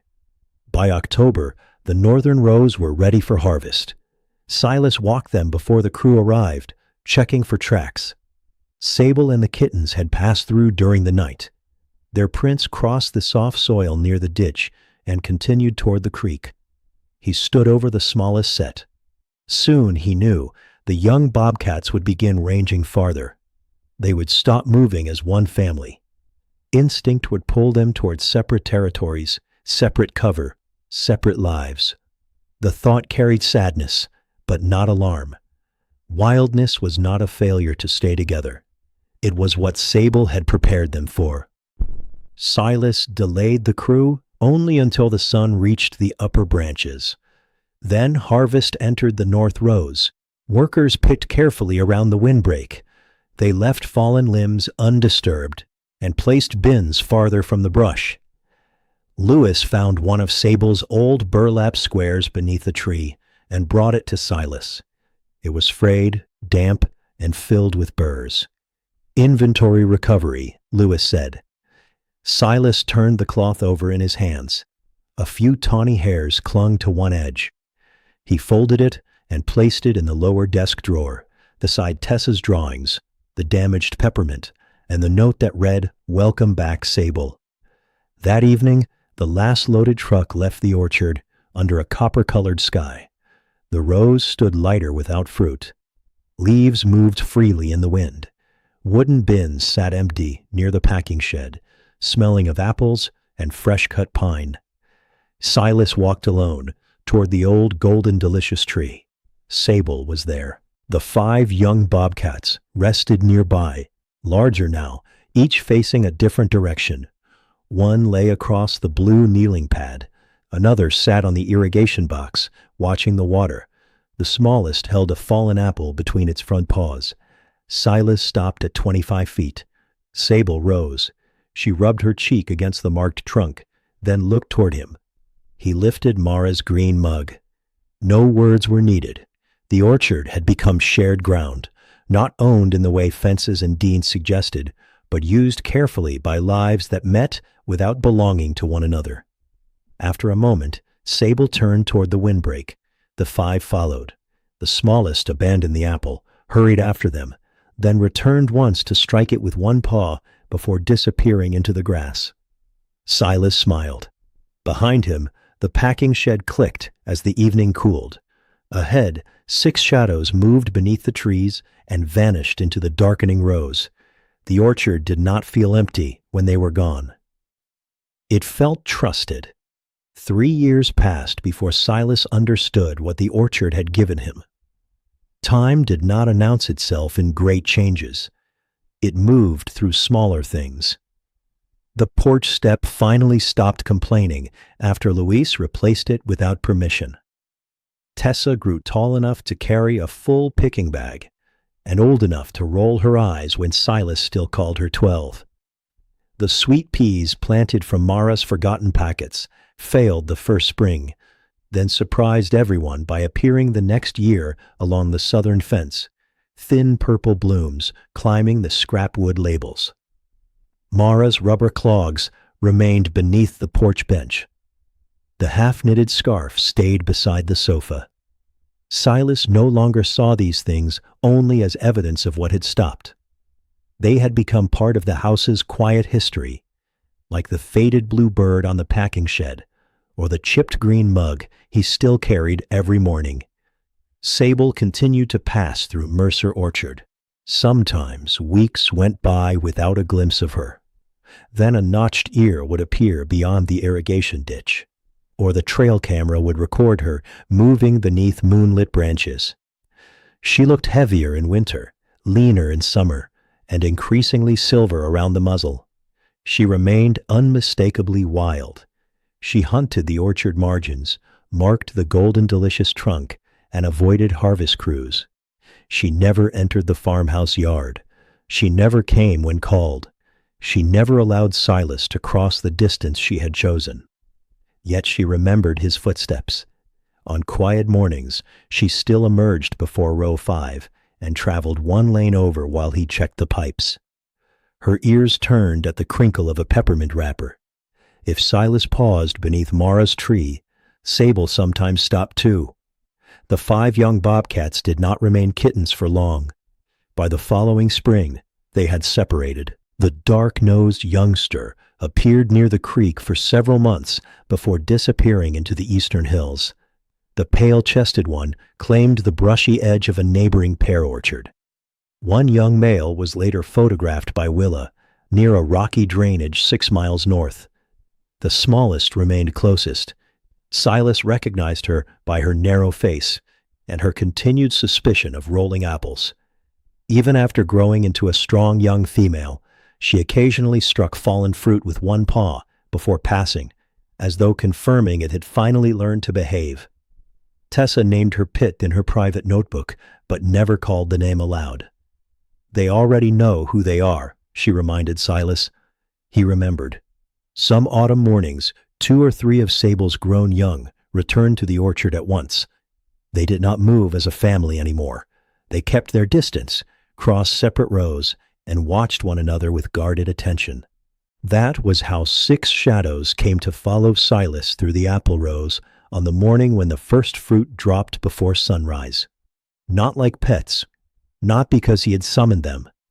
They moved because Sable had chosen a familiar route, and her grown young had crossed the same ground at the same hour. Silas simply happened to walk ahead of them, carrying his thermos and pretending his heart was not full. After they disappeared into the windbreak, he continued toward the packing shed. Luis waited beside the tractor with 2 cups of coffee. "You saw them?" Silas asked. "I saw 6 highly qualified orchard inspectors. They found your gate work questionable. Then they have excellent judgment." A magpie landed on the shed roof. Another swooped toward the peppermint Silas had left on a fence post. Before the bird reached it, the candy rolled into the grass. Pip emerged from behind the irrigation box, touched the wrapper, and recoiled from the mint smell. She looked toward Silas with the same offended expression Sable had worn years earlier. Luis covered a laugh with a cough. "Family trait," Silas said. Pip batted the peppermint beneath the fence and disappeared. Sable watched from the next row. Her muzzle had paled, but the notch in her right ear remained sharp against the morning sky. For one moment, her gaze rested on Silas. He lifted the chipped mug. Sable closed her eyes slowly. Then she turned away.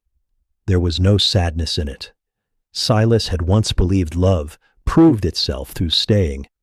Mara's death had shattered that belief, and Sable had rebuilt it differently. Some bonds were not measured by possession, closeness, or permanence. They were measured by the freedom that remained inside them. He had given Sable shelter during one storm. She had given him mornings he noticed again. She had returned laughter to the rose, taught a child to respect what she admired, and reminded a grieving man that opening his life did not betray the life he had shared before. The orchard had done the rest. It had held water when the ridge dried.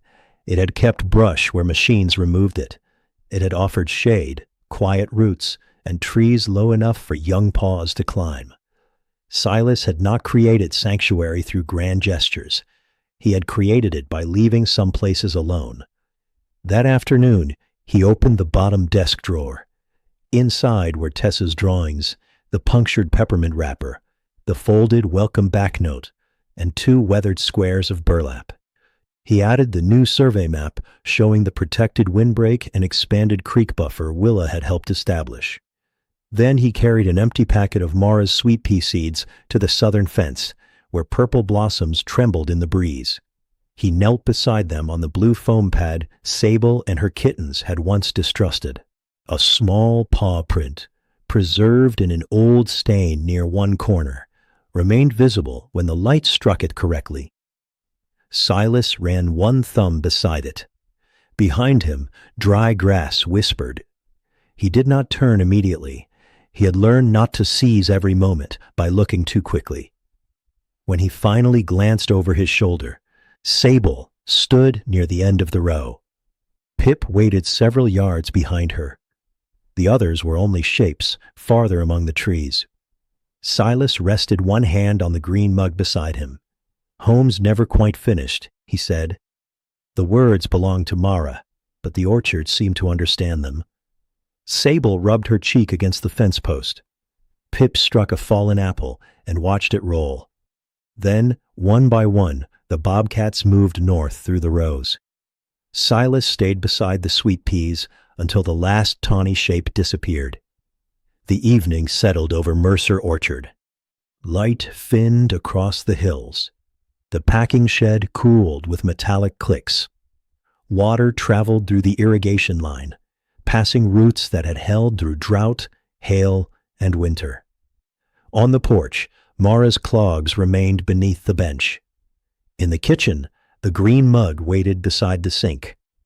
Beyond the north fence, 6 lives continued beneath a sky that asked nothing of them but that they remain themselves. The orchard grew quiet, but not empty. It held the memory of padded feet in wet grass, of burlap dragged through mint, of a mother's notched ear turning toward familiar steps. It held laughter that had returned cautiously, the way Sable once returned to the gray water pan, never promising to stay, only choosing the place again. Back, the farmhouse windows glowed between the rows. Silas moved inside and closed the door softly. The porch light remained on, not as a signal or a claim, but as a habit of welcome. The apple trees stood beneath the darkening sky. One fruit loosened from a branch and fell into the grass. A moment later, a shape approached, tapped it once, and slipped after the others into the windbreak. For anyone who had stayed with Silas and Sable through the seasons, there was comfort in knowing that love did not always need to hold on. Sometimes it protected a path Sometimes it filled a water pan. Sometimes it simply stood still and allowed a wild heart to choose its own distance. Thank you for remaining beside these apple rows. May the animals who changed your life be remembered tonight. May the places you miss feel less empty. And may rest come softly, like evening settling over fruit, while 6 shadows move beyond the last tree and disappear into silence. End of story. Sleep gently, friends.